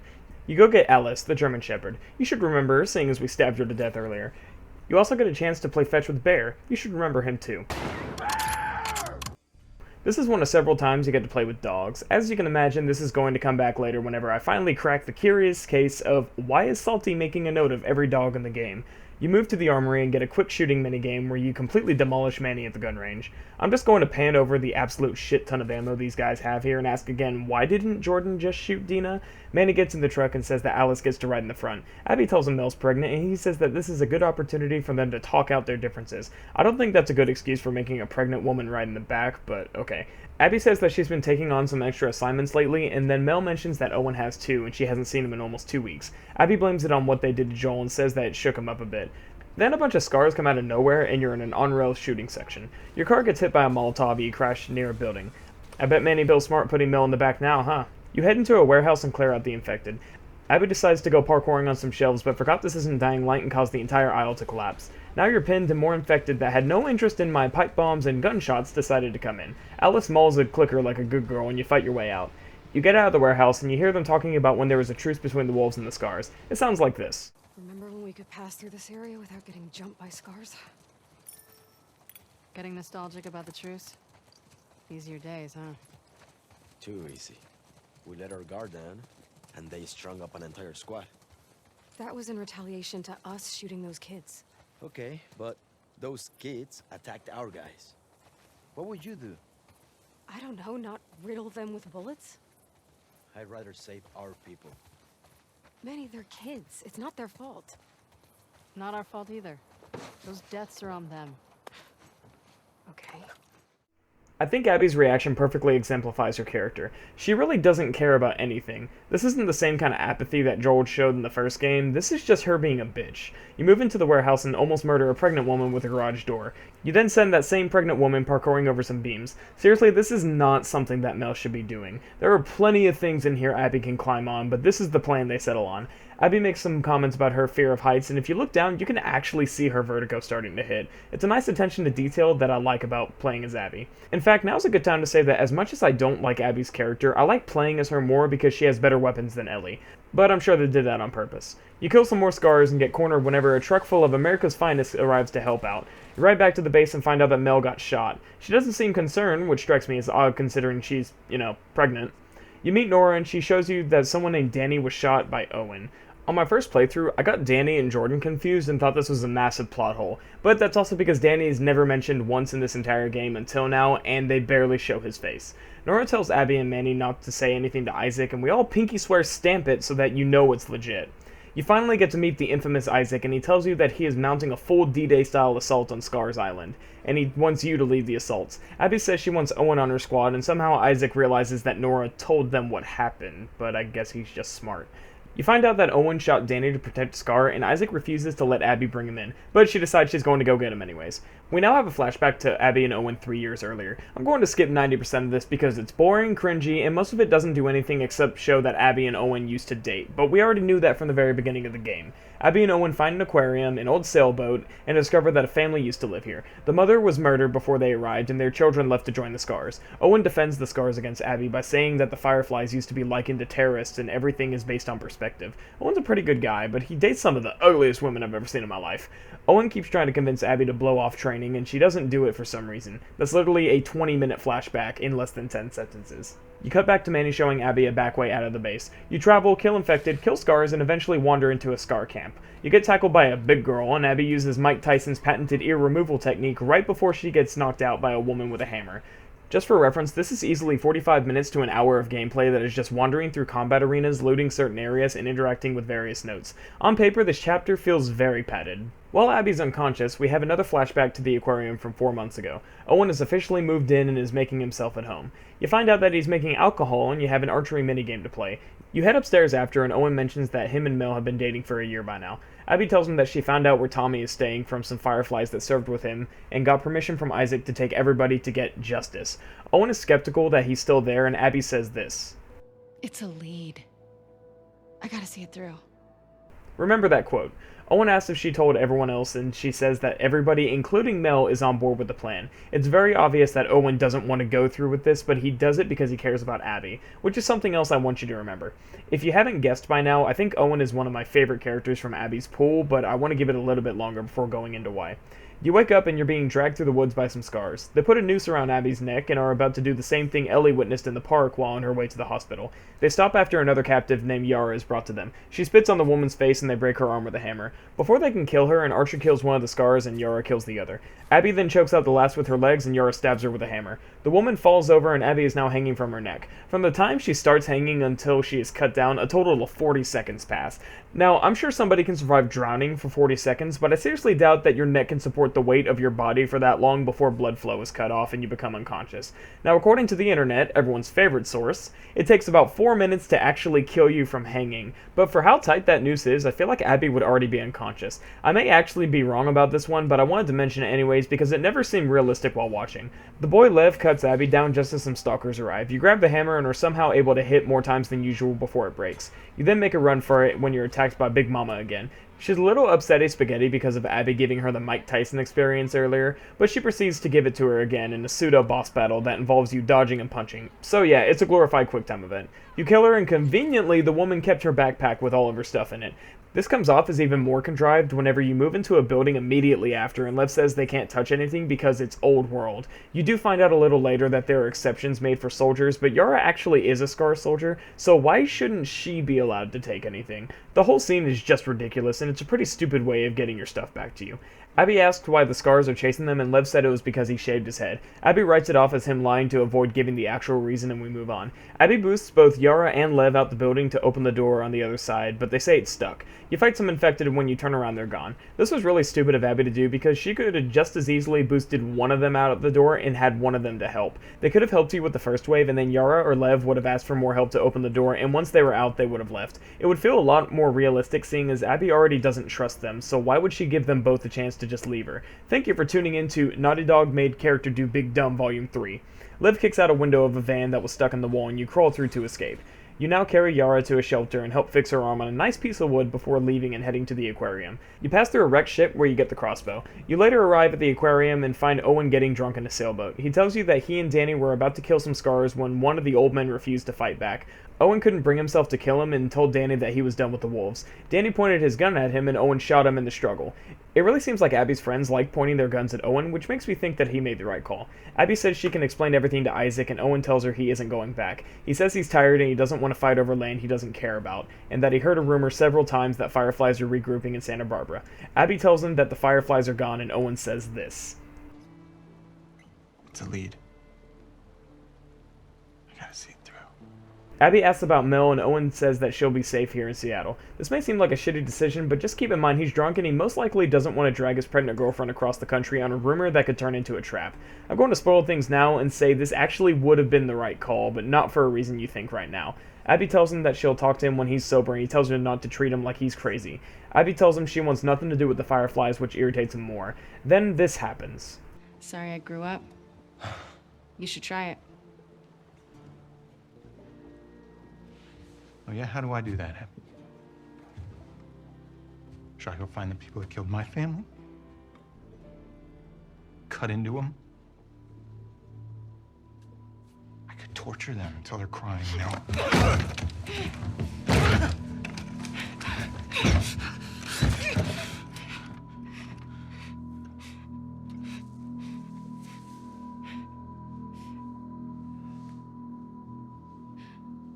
Abby.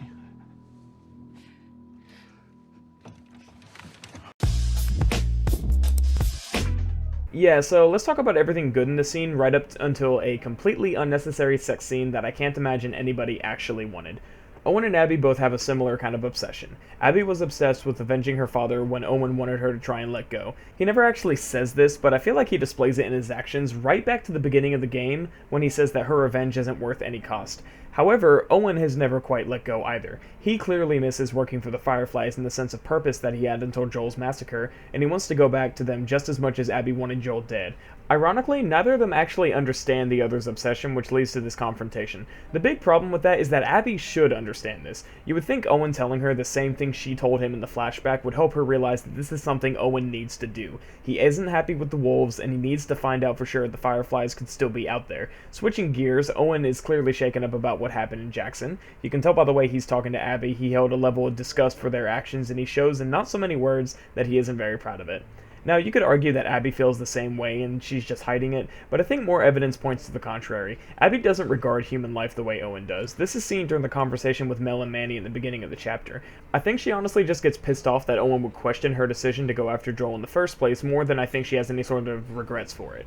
There's another conversation later where I think Naughty Dog tries to hint that she feels some remorse, but then we see even more evidence that it can't be the case. So, taking a moment to talk about why I like Owen so much. For starters, he shows remorse for taking part in Joel's murder, which helps me earn respect for him. I feel the same way about Mel. They both felt like Abby was justified in wanting revenge, but the way that they went about it was wrong, and they wish they hadn't been involved. Whereas Abby doesn't appear like she's even bothered by brutally torturing someone for hours on end and then killing them while their loved ones beg for their life. You don't think Joel deserved what he got? I think he deserved worse. I just wish I didn't take part in it. I get it. What kind of a person could do that, right? I'm not saying that. Let's see if there's a way to the hatch. But beyond Joel himself, which by this point in the game feels like such a distant memory with how much you've gone through Seattle, Owen just seems like an actual human being. He doesn't feel like an NPC the way Dina, Jesse, Abby, and Manny do. He's far more in-depth and human than the rest, and I'd argue that he is one of the most well-written male characters in the game if you don't include legacy characters like Joel and Tommy. Most of the characters in this game are pretty one-dimensional, and it's actually funny how the writers managed to make me care about Owen almost as much as Ellie, and it was really upsetting every time I would remember that he would just end up dead before the end of the game. If I were writing the story, I would have you play from Owen's perspective instead of Abby's, except then it would come off as a story about a man who let his ex-girlfriend destroy his entire state of mind out of a sense of obligation to her, which eventually gets him and his pregnant girlfriend killed. Close friends of mine would say that a plot like this coming from me is no surprise. So yeah, Owen and Abby have sex and you have a Mass Effect 3 style dream sequence where you find Yara and Lev hanging from a tree. Abby wakes up and we are officially done with Seattle Day 1.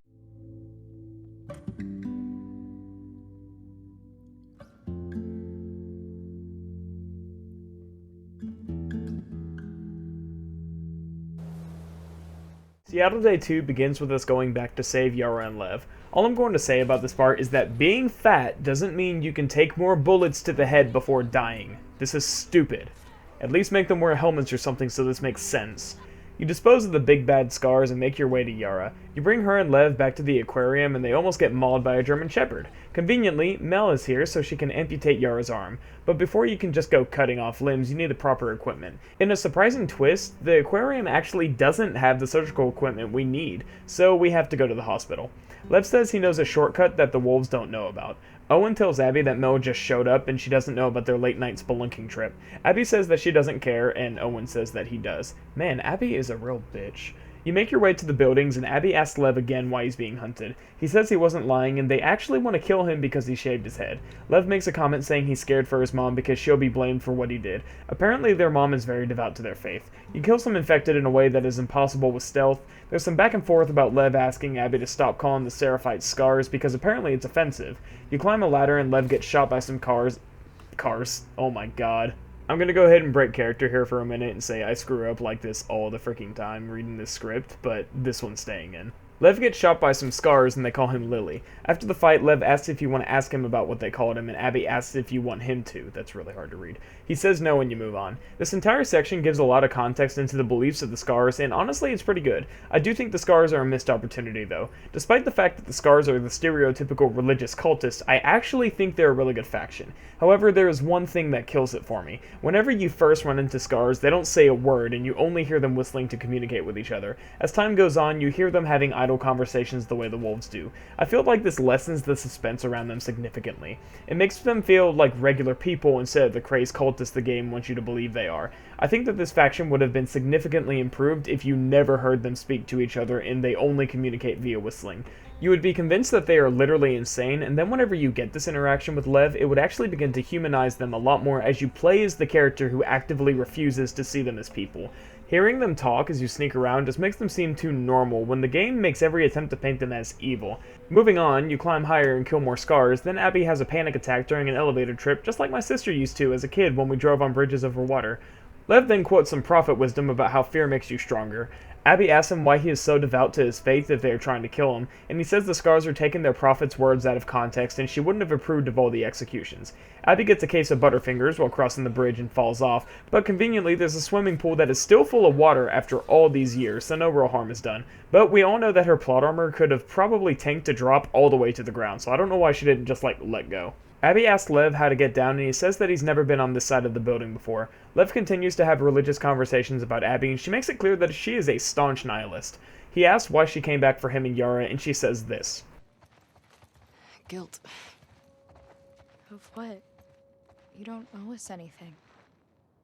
I just needed to lighten the load a bit.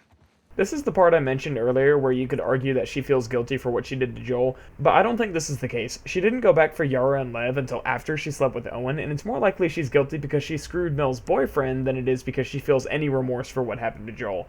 If that is the message Naughty Dog wanted to send, then I can successfully say they did a horrible job of showing that Abby feels even the slightest remorse for what she did to Joel. If they wanted her to feel guilty for what she did, then they should have included more dialogue with her friends whenever they were talking about it, instead of her just saying this. What kind of a person could do that, right? You find a stairwell and the next floor is full of spores. Abby proves once again that she's a bitch to literally everybody by saying this. Do you guys not believe in gas masks? We were on the run.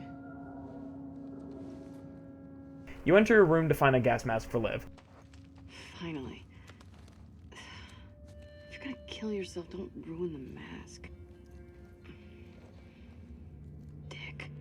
You find a mask on the corpse of a federal agent, and somehow I feel like a gas mask sitting on a decomposing corpse in a spore-infested building for several years might have an impact on those filters. I mean, even if it doesn't, the spores would clearly get inside the mask whenever you remove it, and it's not like they make any attempt to clean it whenever she gets back out. Another nitpick? Actually no, because even the first time I played this game, that was the first thing that came to my mind, and this was before I decided to begin my critique. Proceeding forward, you give Lev his stylish new biohazard and move back into the room. There's more of those stalkers that grow out of the wall, and I really like these guys. Some of them are either dead or crystallized, and they don't pop out to attack you, so there's this constant suspense as you come across them all. With the exception of the very first one that will attack you immediately, you can tell the dead and living ones apart by checking to see if they have pants on. The living stalkers will always have colored jeans or pants, and the dead ones will have the same color of their skin. If they're alive, you can stealth kill them with a suppressed pistol or a crossbow. As you move downward, you find the flamethrower and will immediately come to a room full of clickers and a sleeping bloater. If you decide to kill it, then Lev gives you props for taking it down, and if you sneak past it, then it charges you as you open the elevator door. This is one of the situations like getting lost in the blizzard during the prologue where there are different scripted events depending on what you do. And I gotta give Naughty Dog props again for how this can keep things interesting on subsequent playthroughs, albeit not interesting enough to actually bring back anybody that the plot of this game pissed off. For this encounter, I prefer to leave the bloater alive because it's a tough fight and it makes your escape more interesting this way. You make your way outside and Lev shows you the elevator that would have taken you down. You finally make it to the hospital and Abby tells Lev to stay put while she goes to get the supplies. She lies to the guards and tells them she's doing a job for Isaac and needs some surgical tools. They tell her that they have orders from Isaac to clear out the hospital, but she's free to look around. You speak to Rose before we stab her in the throat, as Ellie that is, and the big bad soldiers come back to put you in handcuffs. I guess Abby expected them to just believe her, but they did what any normal person would do and checked in with Isaac first.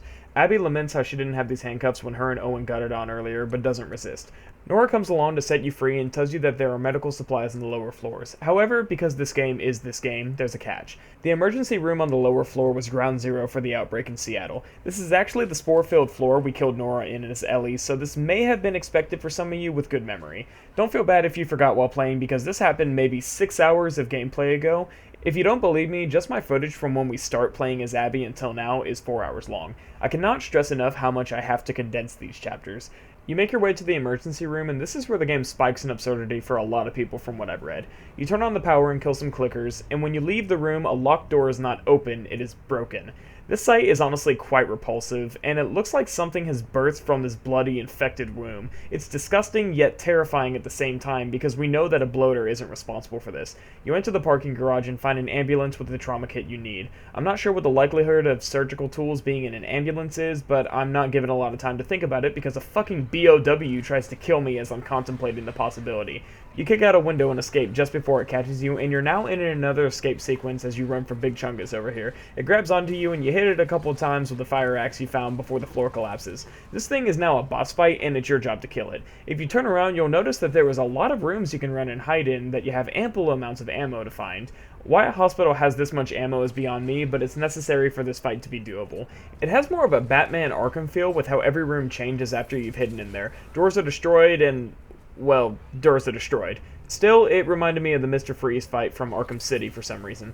Also, I just want to mention that the very first time I fought this boss, I didn't actually know there was anywhere to run, so I just played Ring Around the Rosie with this pillar. About midway through the fight, a stalker splits from the rest of the mass and you have to kill them both, but it's not too hard. I will say though, this fight is probably way harder if you don't have full ammo and everything like I do. So now that we've covered how to kill the thing, let's talk about it for a minute. This is the other infected I mentioned when talking about the Shamblers. I've seen a lot of people say that this boss is way too unrealistic and that Naughty Dog wanted to turn The Last of Us into Resident Evil. Obviously, this isn't the case because nobody shouted "use this" right before you killed it. Use this! Use those! I'm neutral about this because those people aren't inherently wrong and this could be an unreasonable progression of cordyceps. But let's also take some of the other things that we haven't outright rejected into account. We see stalkers growing into walls and eventually crystallizing. We see what the infected does to a single person with bloaters and shamblers. So what would happen if you took a bunch of infected patients and locked them in an airtight space for 24 years? If this happened at literally any other location, I'd be right on board with people saying this is taking it too far, but this hospital is ground zero of the outbreak. With what we've seen the infected do so far, especially the things I've accepted as possible, is it really too much of a stretch to think that the fungus grew in an enclosed space until it consumed everybody around it? I will admit that the odds of this thing being capable of breaking free of the rest of the growth and running around trying to kill you are slim, but I don't see this as a progression of the infection like bloaters are. This is more of a one-time scenario that could quite possibly never be replicated, similar to Ellie's immunity. The scary thing for me when I got to this part was realizing that if Ellie had arrived at the hospital a few hours sooner, she very well may have had to fight this on her own. And although I think she's a lot smarter and more resourceful than Abby, I don't think her toolkit would have been enough to bring it down. It also begs the question of whether or not this is truly a one-of-a-kind monster or if there are more out there. But this isn't to dismiss the criticism these people have, because it is a lot less grounded in reality than what the previous game has established. After your triumphant victory, you realize that the stalker that split is still alive, but it's not too hard to bring down. Once you do, you find your way outside, and Lev tells Abby that all the wolves have been looking for her. You find a conveniently placed boat that you both escape on. Back at the aquarium, you're waiting for the surgery to be completed when Alice shows up. Like the great dog lover Abby is, unlike that dog-killing monster Ellie, you don't shove a knife into her ribcage. Owen comes out and tells Lev that he can go see Yara whenever he wants and sits down to talk to Abby. She asks him what happened to them, and he quotes more Firefly propaganda. And that's the end of this conversation. Watching it now, I'm not entirely sure what Naughty Dog was trying to show here. Is this another failed attempt to show Abby feeling guilty over killing Joel? If that's the case, she's over it pretty quick. You find Yara, and then we have another dream sequence of you in the Salt Lake Hospital. You open the door to the surgery room and see your dad standing there. Then we get a cut in at Seattle Day 3. But first, let's back this up. I have no idea what the developers are trying to say here. I'm sure some liberal arts major would tell me that obviously this is supposed to represent Abby finally feeling at peace with her father's death because she managed to save Lev and Yara, and that she no longer has to live with her guilt. For anybody who came to this conclusion, I just want to ask one thing. Why? What about Abby saving a couple of runaway scars would bring her peace about the hundreds, possibly thousands of scars she's killed? What about this one act of selflessness would help her forget slowly beating a man to death for hours on end and listening to his loved ones beg for his life? This is the problem with Abby's character. She doesn't make any sense. She is a high-ranking wolf with an insatiable bloodlust who kills without remorse and sees the scars as less than human. The game puts her on this pedestal like she's on the road to redemption when she never shows any signs of actually having a change of heart about the scars or any of her actions. I can't recall a single time playing the game where I saw Abby actually have a change of character. She's the same Abby from the beginning of the game until arguably the very end. Her motivations change, but her character does not. Or to put it in a less contradictory way, her overall goals go through change, but she never acts any differently. To help better put this in context, let's take another look at Ellie. Whenever we arrive at Seattle, she only cares about finding the wolves and killing every single one of them. But every time she kills somebody while not defending herself, we are shown how it affects her. When you find Leah's dead body, Ellie has no sympathy and is actually mad that she didn't get to kill her first. She only killed the wolf at the hospital after she drew her knife on her, and probably would have let her live otherwise. Whenever you find Nora, she didn't give her a chance to surrender. She only said that she could give her a quick death after she got infected. But after she got done torturing her the exact same way that Abby tortured Joel, she was physically shaken by it. This act of cruelty had an immediate effect on her. When she ran into Owen and Mel, she gave them a chance to live, but Owen forced her hand by grabbing the gun. But whenever she found out that she just murdered a pregnant woman, she literally broke down. She started hyperventilating and probably would have passed out on the spot if Tommy and Jesse didn't show up. You don't need to wonder if she feels guilty for anything she's done because it's shown to you when it happens. We don't see anything even remotely similar with Abby. We don't know if she questions her decision to go after Joel. We don't see her opinion of the scars change beyond when Lev starts giving her insight into their beliefs, and even then she rejects it most of the time. We don't even know if she cares that she had sex with Owen whenever she knows that Mel is pregnant with his child. We don't know anything about what's going on in her head because we only get a couple of vague hints about how she feels in some stupid dream sequences that leave me with more questions than answers. I don't know why Ellie gets an in-depth look at her mental state throughout her journey, but Abby doesn't. This is a massive missed opportunity, and I go as far as to say that it's one of the reasons I don't care about Abby as much as I do the people around her. Ellie is a deep character surrounded by shallow ones, and Abby is a shallow character surrounded by deep ones. I can't help but wonder if this was an intentional decision to further make you feel guilty for killing Owen and Mel, therefore bully you into subconsciously seeing Abby as the good guy, like they did when they made you kill all those dogs. That's why I keep pointing them out, by the way. You are literally being psychologically manipulated into feeling like Abby is a better person just because they didn't force her to do a bunch of terrible things, but once you realize this, you see that there is actually no reason to care about Abby. It's amazing to me that Naughty Dog resorted to cheap mind games instead of writing a character that I could actually care about, especially considering that I have to play as her for half of the game.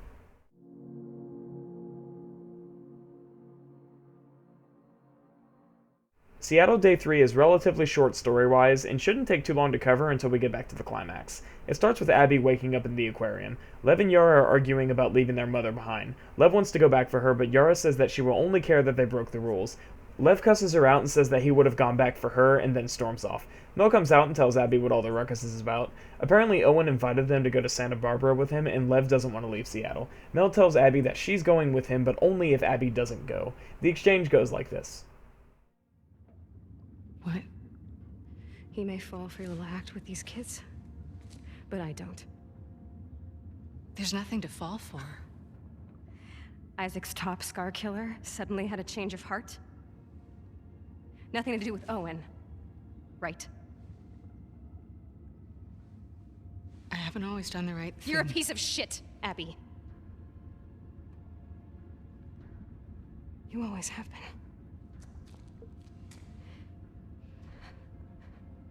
I'm done with you. You want to do right by these kids? Get out of their lives before you screw them over too. Yeah, I like Mel. Mostly because this is the first scene where Abby isn't treated like a total god. You may be saying, but what about when they handcuffed her in the hospital? And I would remind you that Ellie ran into a group of wolf deserters that were being hunted by Isaac, not detained by them. The entire time you play as Abby up until this point, she has been treated with this overinflated sense of importance, like she's too valuable to be lost. This is the first time I've seen anybody who wasn't an enemy stand up to her and say exactly how I felt about her. She isn't a good person. She isn't special.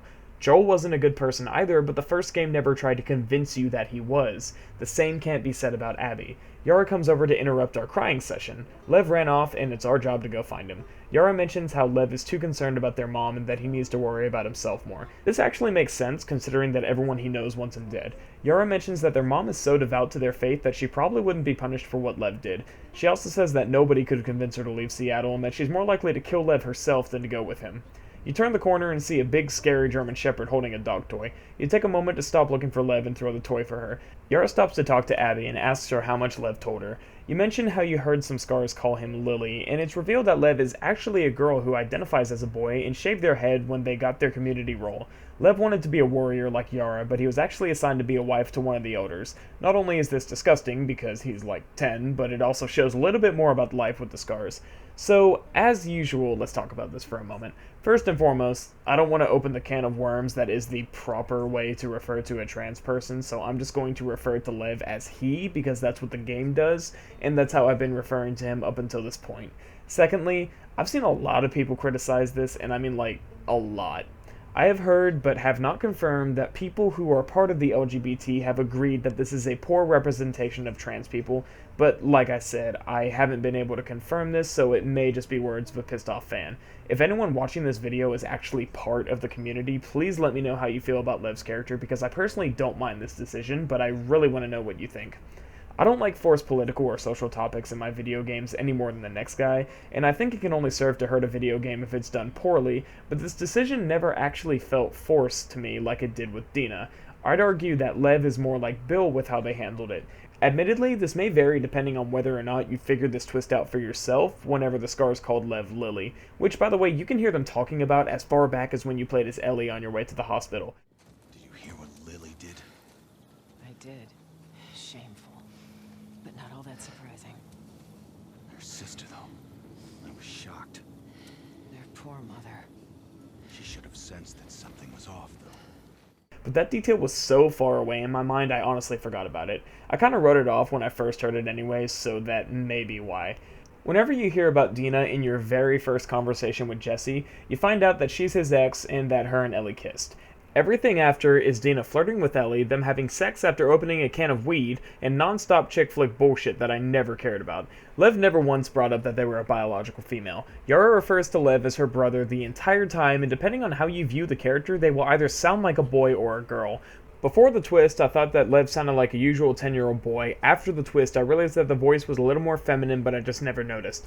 On top of this, you get a lot of time with Lev before this reveal. It also adds context to why him and Yara are on the run just because he shaved his head. It recontextualizes everything you thought you knew about this character in a new light.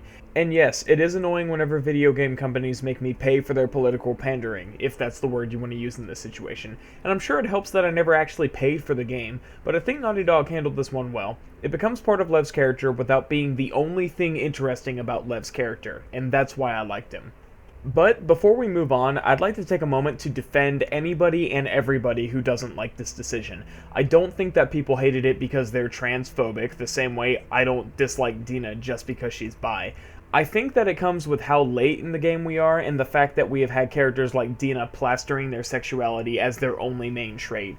I think people were irritated with this decision because the game was already letting them down by this point, and this was just one more thing they felt the game was trying to force them to feel something about. In my case, I did have a positive reaction to this because it actually answered some questions I have, but I can't blame anybody who has trudged through Abby's story for 7 or 8 hours by this point, seen all of the psychological manipulation the game does to make you feel like Abby isn't a bad person, just wants to know what the hell is happening at the theater with Tommy and Ellie at gunpoint, and now has to sit through one more scene of the devs pushing you to care about a character that you very well may hate. You really have to look at it from the perspective of somebody who anticipated this game for years, avoided all the leaks and trailers, and has been dreading the second half of it getting to this point where they find out somebody they don't even care about is transgender, especially when we're this close to getting back to the climax at the theater.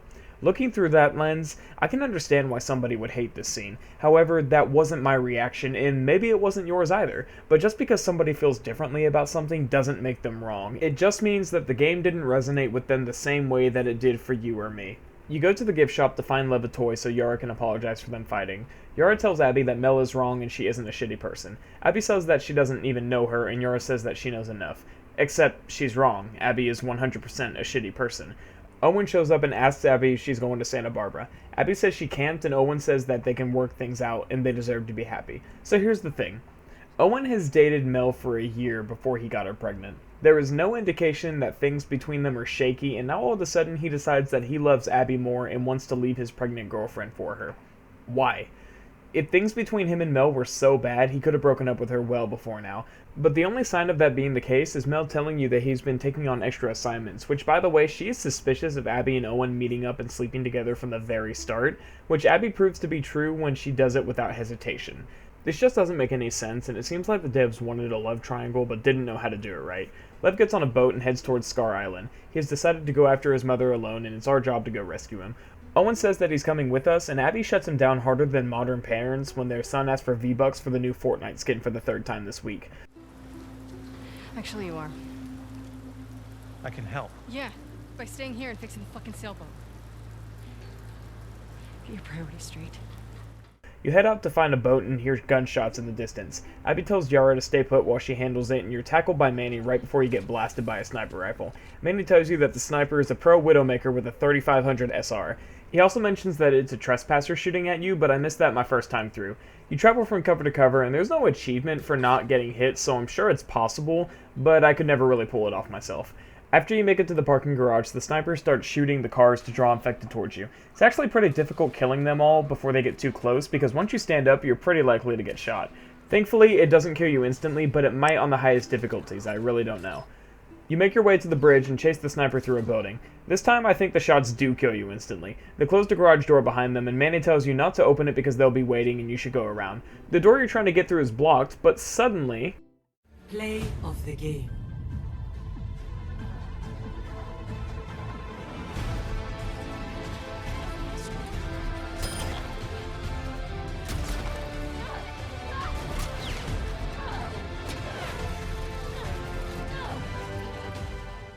I'm very happy about this, because I hate Manny. You make your way out to the pier and find out that the sniper is none other than Tommy. Watching this video, you may have expected this, but Seattle Day 3 from Ellie's perspective was like 7 hours ago from this point, so I actually forgot it. And it really didn't help when I missed the part where Manny said that it was a trespasser sniping at you. I like how, other than the obvious hints this was Tommy, there are more subtle ones, like him drawing the infected to you in the garage. You did the exact same thing while using Tommy's rifle as Ellie in the second flashback, and that's why I mentioned that Tommy is a great sniper. It is a way that the story feeds back into itself in a subtle way, and I like it. Yara stabs Tommy and you throw him into the water, and Abby now knows that she's being hunted because of what she did to Joel. It's kind of weird that he gets stabbed here because I never noticed him limping around, but after reviewing the footage you can actually see him holding his side as he leaves the main theater, so they did account for this fact without ever telling you. Again, there's some surprising attention to detail here, but it's just a shame that the main story is such a mess. Abby doesn't give Yara an explanation because it would reveal that she's a piece of shit, and you go after Lev. You arrive at the island just when Isaac begins his assault, and most of this contains of sneaking, killing, more sneaking and killing, and of course let's not forget, sneaking and killing. By this point in the game I was honestly sick of playing, so I decided to channel my inner American and treat this like Vietnam War simulator. The flamethrower is dangerously underpowered when it comes to actual people, by the way. I would have had a lot more fun using the trap mines as Ellie in this environment, but the entire area is plagued with the same AI problems I mentioned earlier. Enemies see me when they shouldn't, I kill an enemy with a suppressed weapon where no one should be able to see or hear them, but somehow they're all on alert because reasons? I have an even more egregious example of this later on. You find Lev crying next to the dead body of his mother. Apparently she started chasing him with a knife. When he pushed her off of him, she hit her head in the fireplace and died. You make your way forward instead of turning back and fighting through the familiar territory for some reason, and Yara gets shot by a wolf. Abby breaks his arm and knocks him out when more wolves show up. Conveniently, Isaac is here, and he's about to kill Abby if she doesn't let him kill Lev. Right before he pulls the trigger, Yara shoots him, resulting in getting absolutely filled with bullets. Abby denounces the wolves and says that she is only loyal to Lev from here on out, and you have to fight your way off the island. Man, it sure seems like we should have turned back now, doesn't it? You go through another section that I am convinced is impossible to complete with stealth because every conceivable line of sight is covered by guards. I really want somebody who managed to get through these sections without getting caught to tell me I'm wrong, but I'm pretty sure the only way to do it is to spend like 20 minutes watching their AI pathing and slowly picking them off. You get to embrace your inner libertarian and kill both sides of the fight, proving once again that annoying somebody until they stop talking to you means you did win that argument, damn it. You get a horse and make your way to the burning docks. Your horse runs away after getting spooked by a collapsing building, and you continue on foot. I get one of my favorite examples of enemies just randomly spawning in a room I had already cleared out while I was already engaged in another firefight, and they were nowhere to be found. And I know this is what happened because whenever I respawned past that trigger point, they were nowhere to be found. You make your way through another burning building and get another melee fight quick time boss battle. You lose your backpack while trying to crawl out and grab a sickle and stab the man in the ribcage. This is another stupid example of enemies being able to take unreasonable damage without dying because this man shouldn't even be able to move with how deep we just stabbed him in his kidney. But because he's holding a hammer, it means he's immune to damage. Like, seriously, he shouldn't even be able to swing this big-ass hammer right now. You stab him in the face and cut his cheek in half. And up until now, I've mostly held off about talking about the gore in this game because I wanted to discuss it in this fight. You may have already noticed it from some of the death scenes, but this one stands out in my mind as the worst offender of Naughty Dog overusing it. I don't have a weak stomach either. I like gore in Doom Eternal and God of War, but I hate it in this game because there's not a point to it. In The Last of Us 2, and even in Modern Warfare 2019, it's just there for shock. It's there because it's there. There's no reason for it, and watching Abby literally maim this man to death is just disgusting.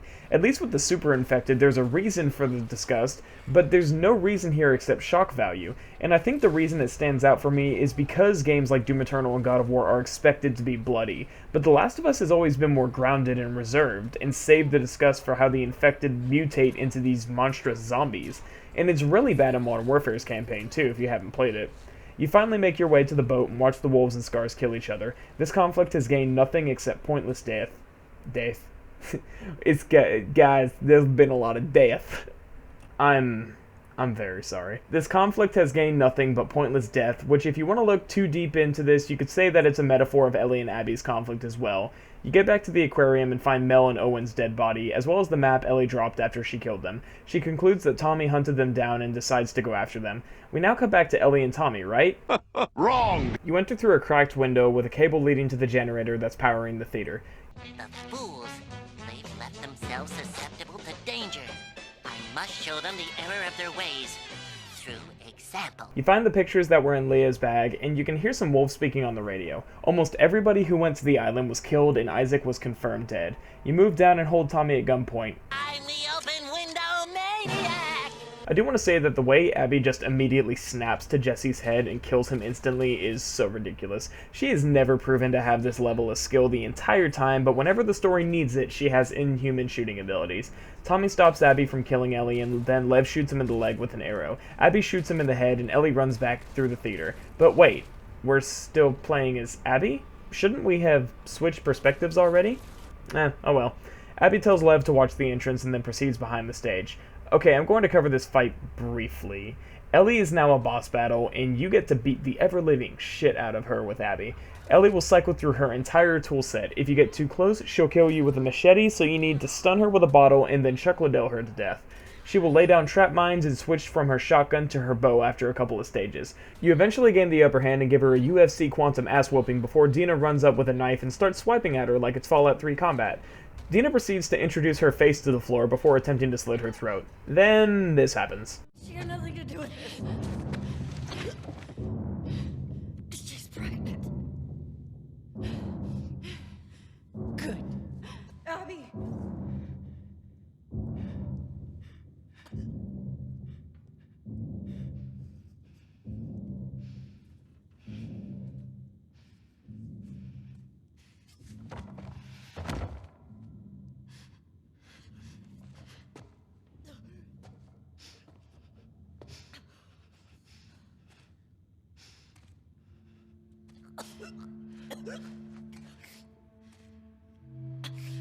Don't ever let me see you again.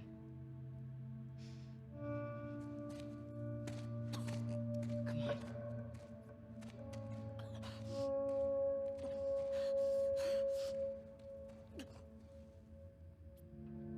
I hope you learned a valuable lesson!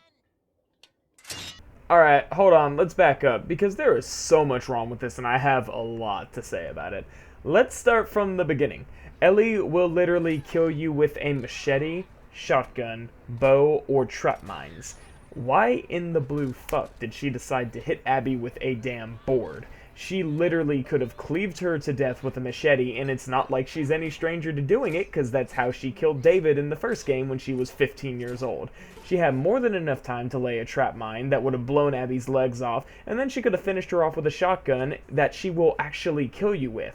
Why would she pick up a wooden board if she had that much time to prepare? Ellie is an accomplished survivalist. She can listen to enemy movements the same way Abby can, and she has been slaughtering grown men twice her size the entire game with no problem.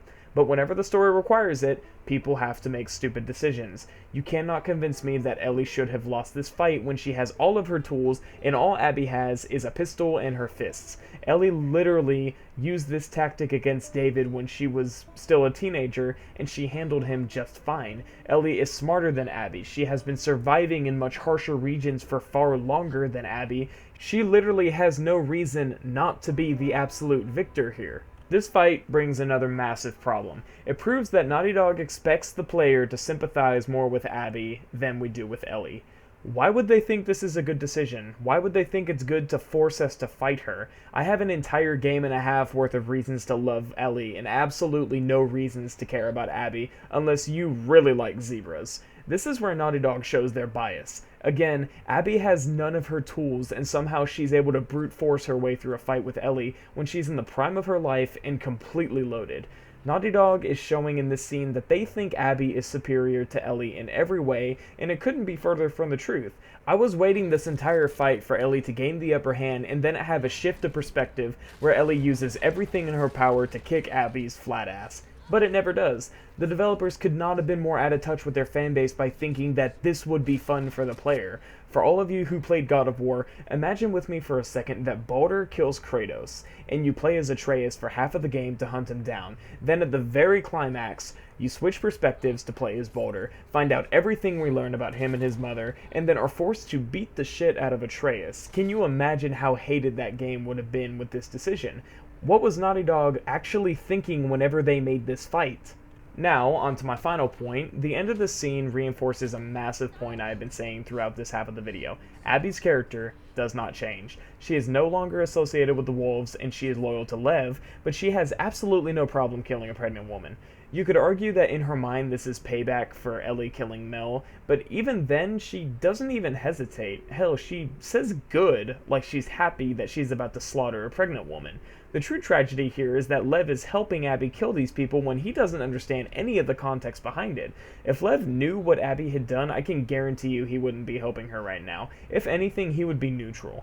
Thankfully, he's not a complete monster and talks Abby out of murdering a pregnant woman. Abby is incapable of showing any remorse for anything. She doesn't care that Isaac is dead. She doesn't care that she murdered dozens of scars and wolves. She doesn't care that she killed Joel and it led to her friend's death. She doesn't care that she is about to kill a pregnant woman in cold blood. Ellie has been psychologically traumatized with every progressing murder, but she continues on because she feels that Joel would have done the same thing for her.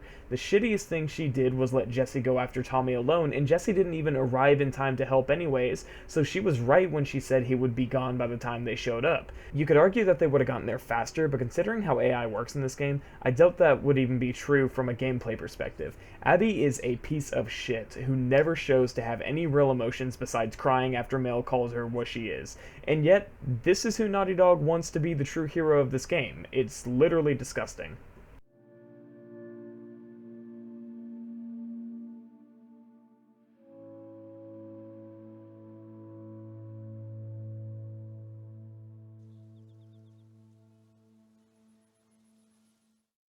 So, we now cut to Ellie and a baby on a farm. Dina has given birth, so we know she's okay.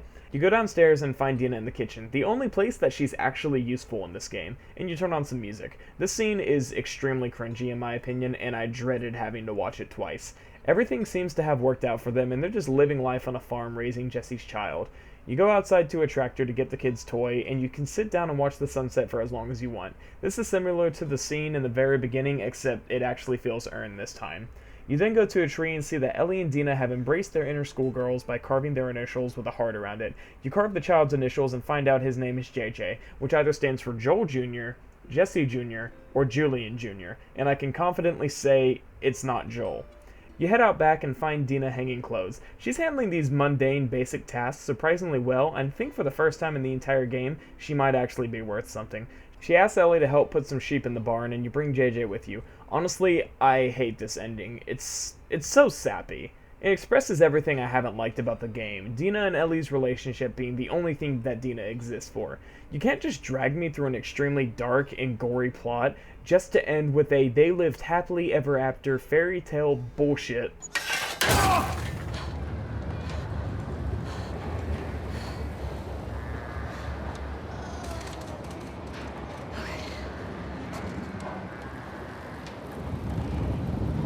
Come on, little guy. Do you want to eat?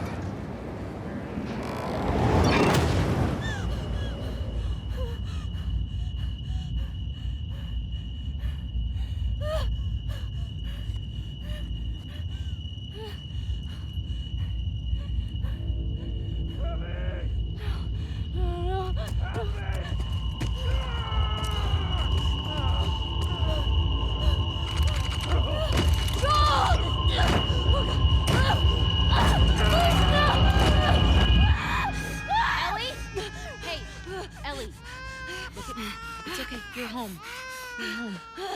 Breathe. Okay, I'm gonna take him, okay? Okay, so this is where it becomes apparent that this isn't the end of the game. I am both relieved and angry because I felt like the story has been going on for far too long by this point and I just wanted it to be over. But I am happy that it doesn't end on the sappiest of notes.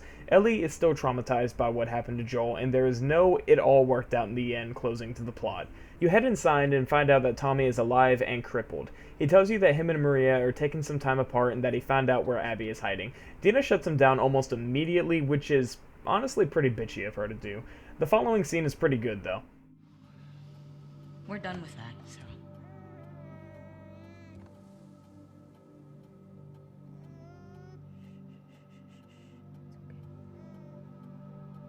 I'm sorry.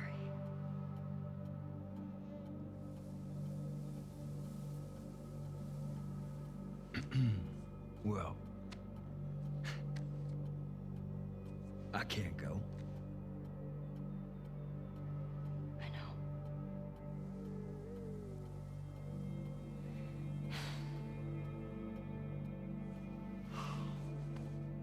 All right.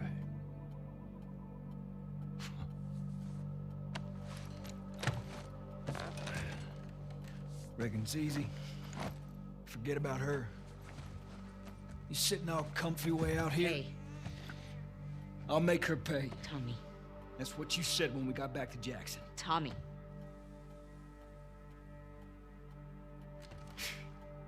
What a joke.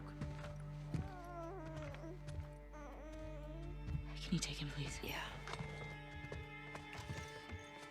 I got you. Hey, what the fuck was that? Nothing. God damn it, Tommy, you know what we've been... I'll say it. She made me a promise. I don't fucking care. That's your goddamn problem.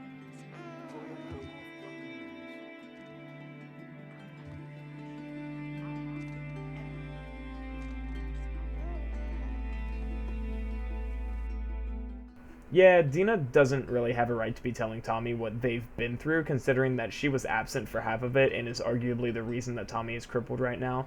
If she was open about her pregnancy from the start, they wouldn't have needed to scramble to get her back to Jackson. But I guess you could also say that if Ellie decided to go after Tommy and not Abby, then she wouldn't have gone after them. But then again, can you really blame her? She's the only one here who watched Joel die, because I'm pretty sure Tommy was unconscious. Ellie gets up in the middle of the night, and you can read through her journal. She's been suffering from these PTSD flashbacks for quite some time, and it's had a pretty big toll on her. You play guitar and get another flashback to the night before Joel died. You're at the party they talked about from the start of the game, and you get to see the events for how they actually took place. I'm not going to show it because it's honestly the exact same thing as what we heard. Dina and Ellie kiss, Big Bad Bigot Seth calls them a couple of dykes, Joel shoves him, and Ellie tells Joel off for getting involved.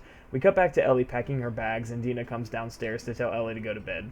Ellie tells her that she has to finish what she started, and Dina says that she doesn't owe anything to Tommy. That's actually a lie, because as far as I'm concerned, they both owe Tommy for what happened to him. Ellie says how she can't eat or sleep, and how she isn't like Dina. Dina pulls the whole "it ain't easy being cheesy," or in this case, it's not easy being a puddle deep while dating someone with real psychological trauma. Ellie says that she loves her, and Dina tells her to prove it. Here's another part that I'd better just show. Stay.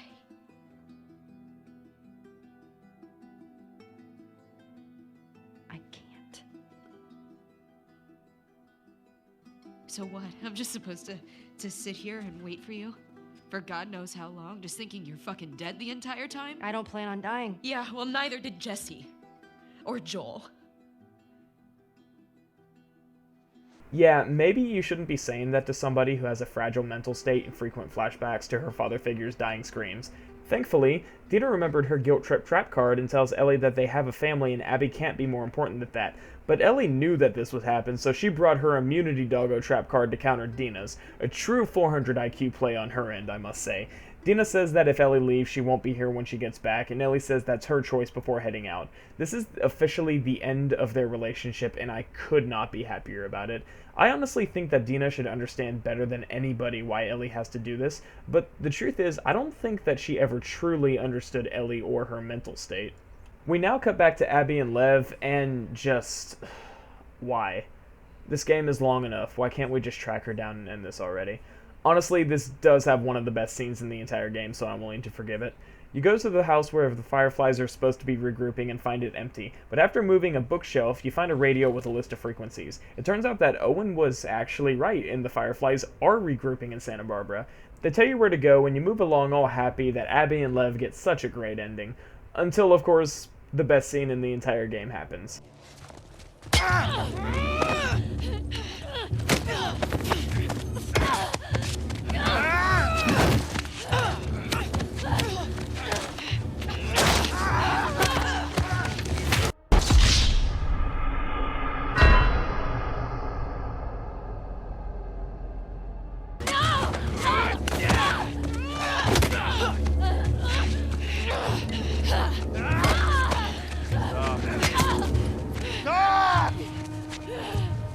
Now. Tyra.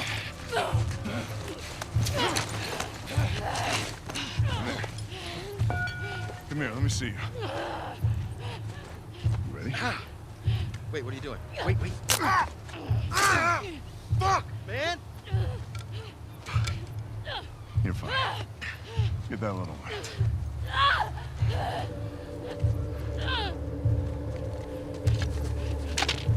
Don't you fucking touch him!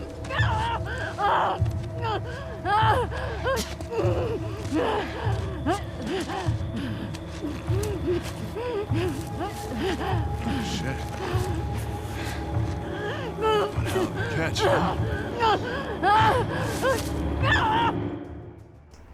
Okay, so you guys know that I like Lev, but Jesus, watching fat-ass Guy Fieri knock his ass out kills me every time. I may be the only one who laughs at this, but, like, it's funny, and I'm an asshole, so let's just move on. We cut back to Ellie ransacking Abby's boat and find the address they were going to. You move forward, and because nothing can go right in this game, you're caught in a snare and Ellie is stabbed by a sharp piece of tree bark. Whether this was part of a trap or just a coincidence is up for debate. You're left hanging for several hours before Fat Guy Fieri and Arrow Shoulder Man show up to cut you loose and bring you into the life of slavery. That is, before ASM backs up into a clicker and almost gets bit. Ellie starts laughing because she's an asshole like me, and the guy decides to try and force the clicker to bite her. In a totally badass way, she lets it bite her and then throws ASM into it so it kills him. Then shoots our favorite overweight host of diners, drive-ins, and dives. He tells you where Abby is and describes her perfectly, then Ellie kills him. You end the game similar to the first, where you get the only automatic weapon, except the suppressed SMG is actually really freaking strong. You get a pretty good look at just how screwed up the Rattlers are, and we're getting pretty close to my final example of AI problems. So I killed these enemies without being spotted, but they did see their friends die, so naturally they should be on alert, but not actually know where I am since nobody saw me. But because everyone on this game is on a damn hive mind, they sit there aiming directly at me until they either spot me or I reveal my location. The enemies will call out which direction they think the shots came from, but they shouldn't be aiming their guns at my exact spot. This happened to me a lot while I was playing, and I found enemy AI in this game just pitiful. Combat against human enemies was never fun, but if for some reason you aren't convinced, the exact same thing happened 5 minutes later. Oh, God! Marta! Ambush! Ambush! It came from that direction.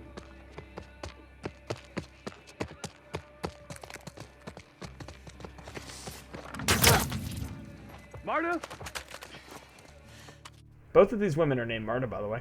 You press onward and free the prisoners. They tell you that Abby and Lev tried to escape and they were put somewhere called the Pillars as punishment. You find Abby basically being crucified and cut her down. You make your way to the boats and Ellie goes, "Oh yeah, I'm supposed to kill you." Abby says she's not going to fight you, which I guess is supposed to be honorable or something. Ellie holds the knife to Lev and says, "I'm gonna kill him if you don't fight me," instead of just deciding to, I don't know, shoot her. So you have another quick time melee boss fight. You stab Abby, but she manages to pull the knife out and get it away. Ellie sticks her fingers in Abby's mouth, resulting in her getting them just completely munched off. But just as Ellie is about to drown Abby to death, we have a flash to Joel. This is apparently enough for Ellie to decide to let Abby live, and she tells her to leave. And she does, without saying a word. No, "Hey, thank you for letting me live," or, "Hey, I'm sorry for killing, somebody you loved in front of you." No, she just leaves. She leaves to regroup with the Fireflies. It's kind of stupid.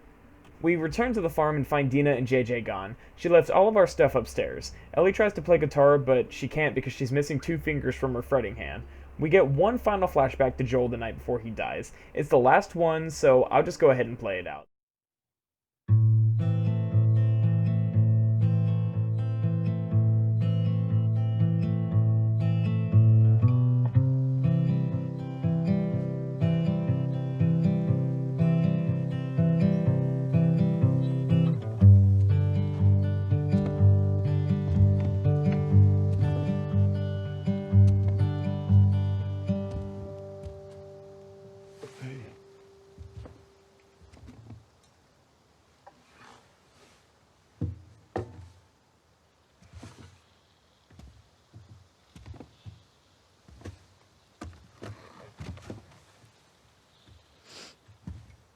What are you drinking? Coffee. Where'd you get that? Looks people that came through last week. Oh. A little embarrassed as to what I had to trade to get it, but it's not bad.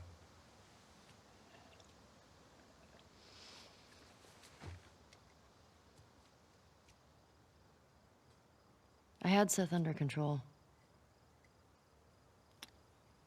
Yeah, I know. And you need to stop harassing Jesse about my patrols. Okay.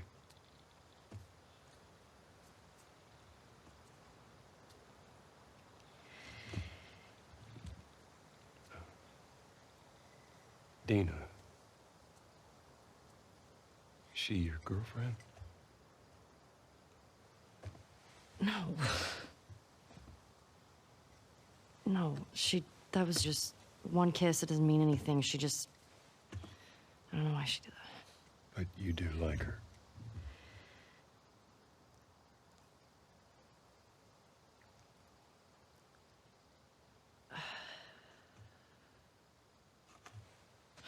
So stupid.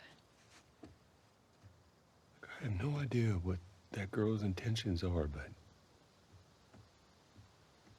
I do know that she would be lucky to have you.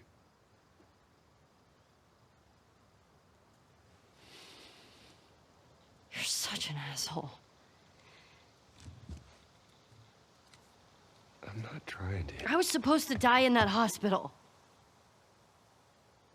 My life would have fucking mattered. But you took that from me.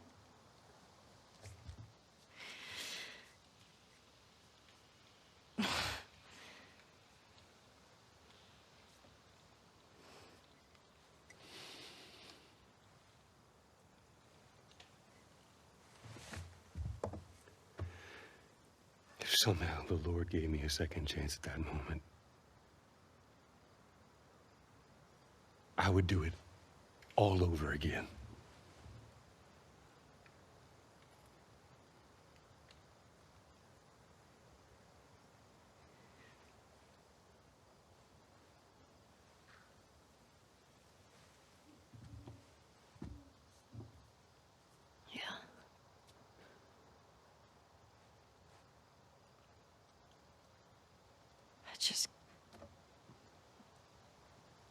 I don't think I can ever forgive you for that.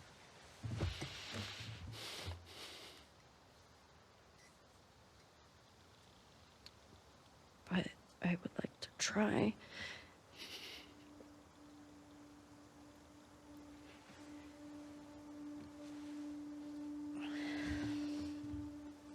I'd like that.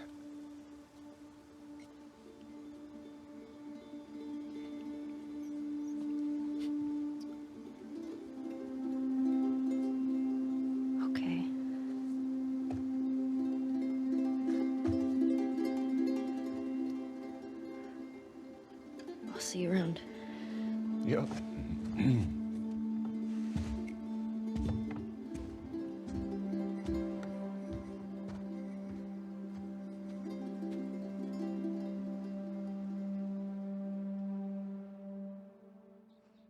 Ellie sets down the guitar, her last true connection to Joel, and walks away. The credits roll and the game is finally over. We need to talk about this ending because it's honestly not near as bad as people have claimed, but at the same time, in a contradictory sort of way, it is just as bad as people have claimed. It's really complicated. So I'm going to start off by speaking in defense of this scene, and then I'm going to proceed by tearing it to shreds. It's going to be glorious. So this entire section is going to be kind of contradictory. The truth is, both sides of the argument are valid. A lot of people have criticized this ending as Ellie suddenly having an epiphany and realizing that, oh my god, killing is bad, therefore letting Abby go. But this actually isn't the case. I have made an attempt to point out and call out every single time that Ellie has killed somebody and it had a negative psychological effect on her. She doesn't have it in her to commit random acts of cruelty or kill anybody unless it's in self-defense. This is why she has no problem killing hundreds of wolves, but is disgusted when she beats Nora until she says where Abby is. She doesn't mind massacring Scars because they actually want her dead. If you don't play stealthily, they will actually attack you first. It is in self-defense. But whenever she finds out that she killed Mel, a woman really late into her pregnancy, it puts her into borderline shock. Ellie is fueled by rage, regret, and a feeling of obligation throughout this trip, but she finally stops whenever she remembers how she tried to forgive Joel. This isn't some big rainbow skies moment of forgiveness is good. It's accepting that living with hate is too much to bear and giving in to forgiveness just so you can let go of the pain. Ellie could have killed Abby. She proved to herself that if she wanted to end this, then she could, but she chose to let her go because she understands that killing everyone else hasn't brought her any peace, and killing Abby wouldn't either. She is realizing, at an admittedly bad time, that her revenge so far has only worsened everything and it's time to let go. You could even argue that she was so consumed with grief that she forgot this moment with Joel altogether, because these flashbacks have also served as memories of her great moments with Joel and their relationship falling apart. Unlike Abby, Ellie actually has regrets of how she spent the last few years hating Joel. It isn't until she almost gets what she wants that she realizes it actually isn't what she wants. And even though that's in defense of this scene, it almost sounds like a criticism against it, and I think it could be used as one too. But, of course, we need to talk about the negatives now, because even though there is a reason for Ellie making this choice, it's still stupid in how they executed it. Ellie just had her freaking fingers bitten off. Her body is running off of adrenaline, and she is about to kill the person who has caused her so much pain. There is no way she should be thinking about anything but snuffing out this person's life. There are several reasons why I find it humanly impossible to stop with the amount of shit going on here. Let me say it again, Abby just bit off her fingers. That alone is enough to send someone into a mindless rage. There isn't enough happening to actually pull Ellie out of that survival mindset, and I think that this scene falls flat just because it is so unlikely that it would even happen. Ellie could have had this realization at any time throughout her journey, including after she killed Owen and Mel, again something that seriously affected her. The fact they wanted her to back off at the very last second is stupid because it's also blue-ballsing the player, who has spent so much time trying to kill this person, then playing as them for 8 to 10 hours, then finally getting that chance just to not even be given a choice in the matter. For those who wanted to see Abby die, this is a massive letdown. For those who actually did manage to get attached to Abby, somehow, and want to see her and Lev live, this is probably a relief, but in either situation, you gotta admit it's weak as hell. A stronger ending could have gone one of two ways. First, Ellie could have killed Abby here and left Lev for dead. She could have gone back to the farm and found everything gone. She can't play her guitar anymore because of her missing fingers, and she would have realized that this entire situation has gained her nothing. It lost her best friend, her relationship, and Tommy's respect for her. But above all else, it lost the one thing that she had left from Joel that kept him living in her life. She could return to Tommy and say she killed Abby, but he probably wouldn't believe her. That's basically what happens right now, but it's amplified by the fact that even killing her was a fruitless endeavor. Second, and I will admit I like this option a lot more, you could have had Ellie trying to drown Abby. Lev is conscious enough to plead for her life, and instead of having a flashback to Joel, we get a flashback to Ellie doing the exact same thing. This would actually be enough to pull Ellie out of her psychotic rage.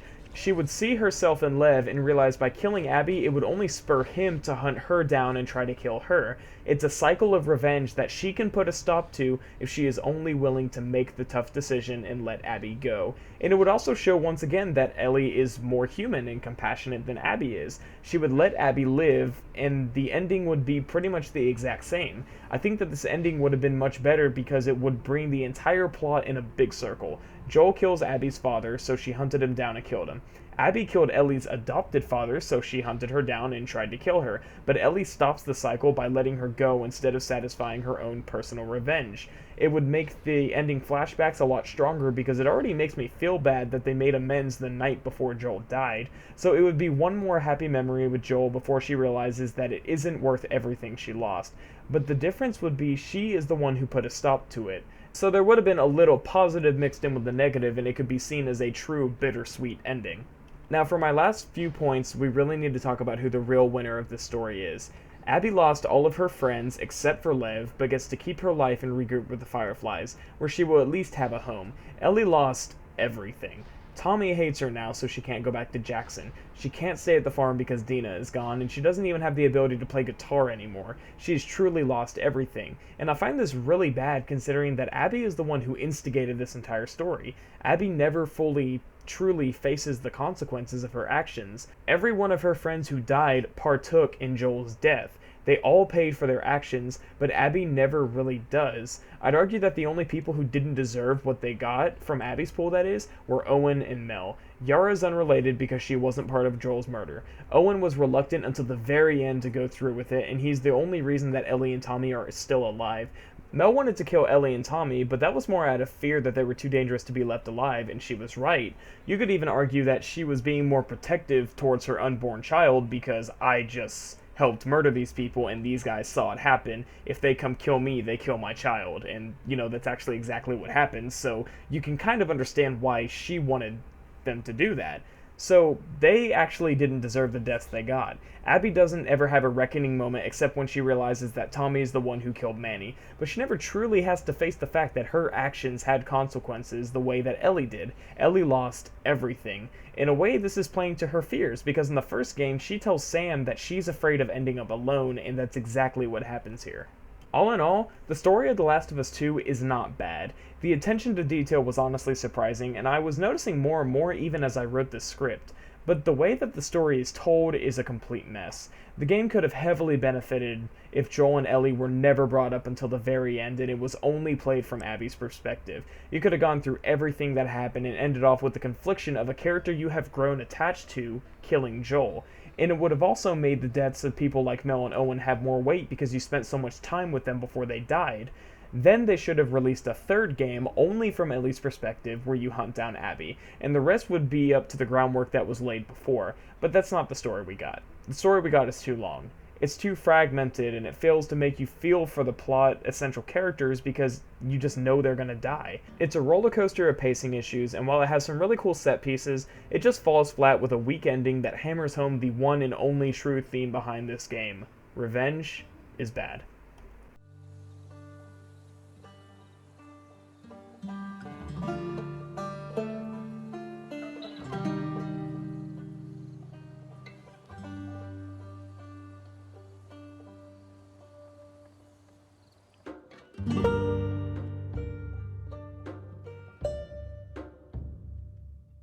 Alright guys, so whenever I first got to this point in the recording and writing process, I had decided that I was just going to have a short and sweet outro, but there's actually a little bit more I want to talk about.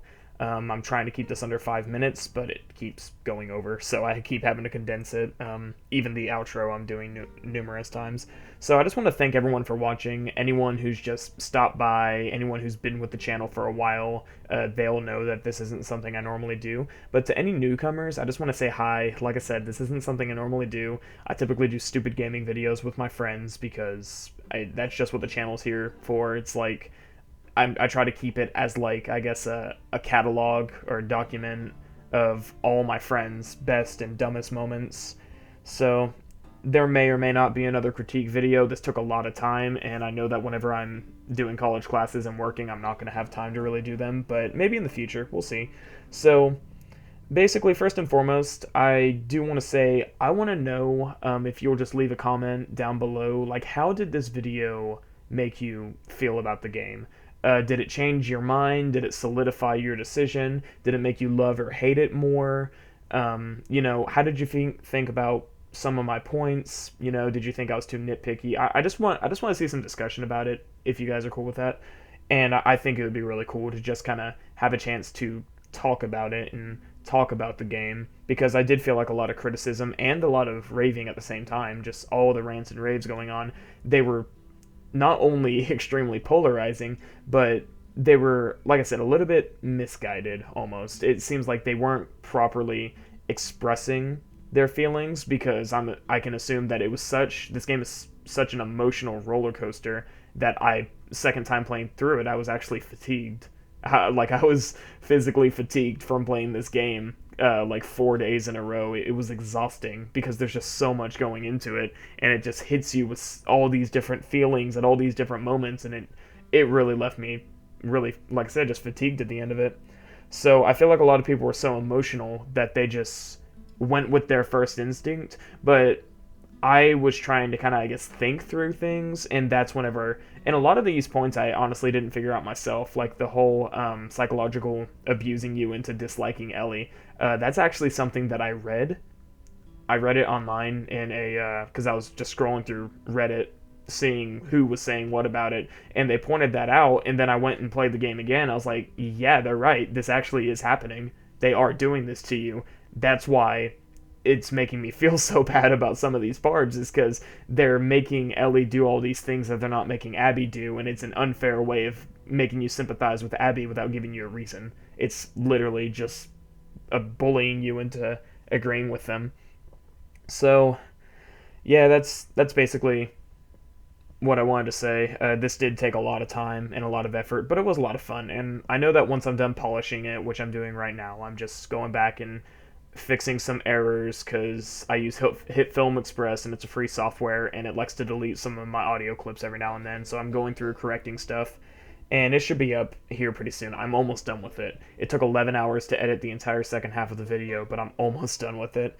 So again, I just want to thank everyone who stopped by, anyone who's made it to like the end of this closing. Thank you guys very much. I love all of you, and I will see you next time.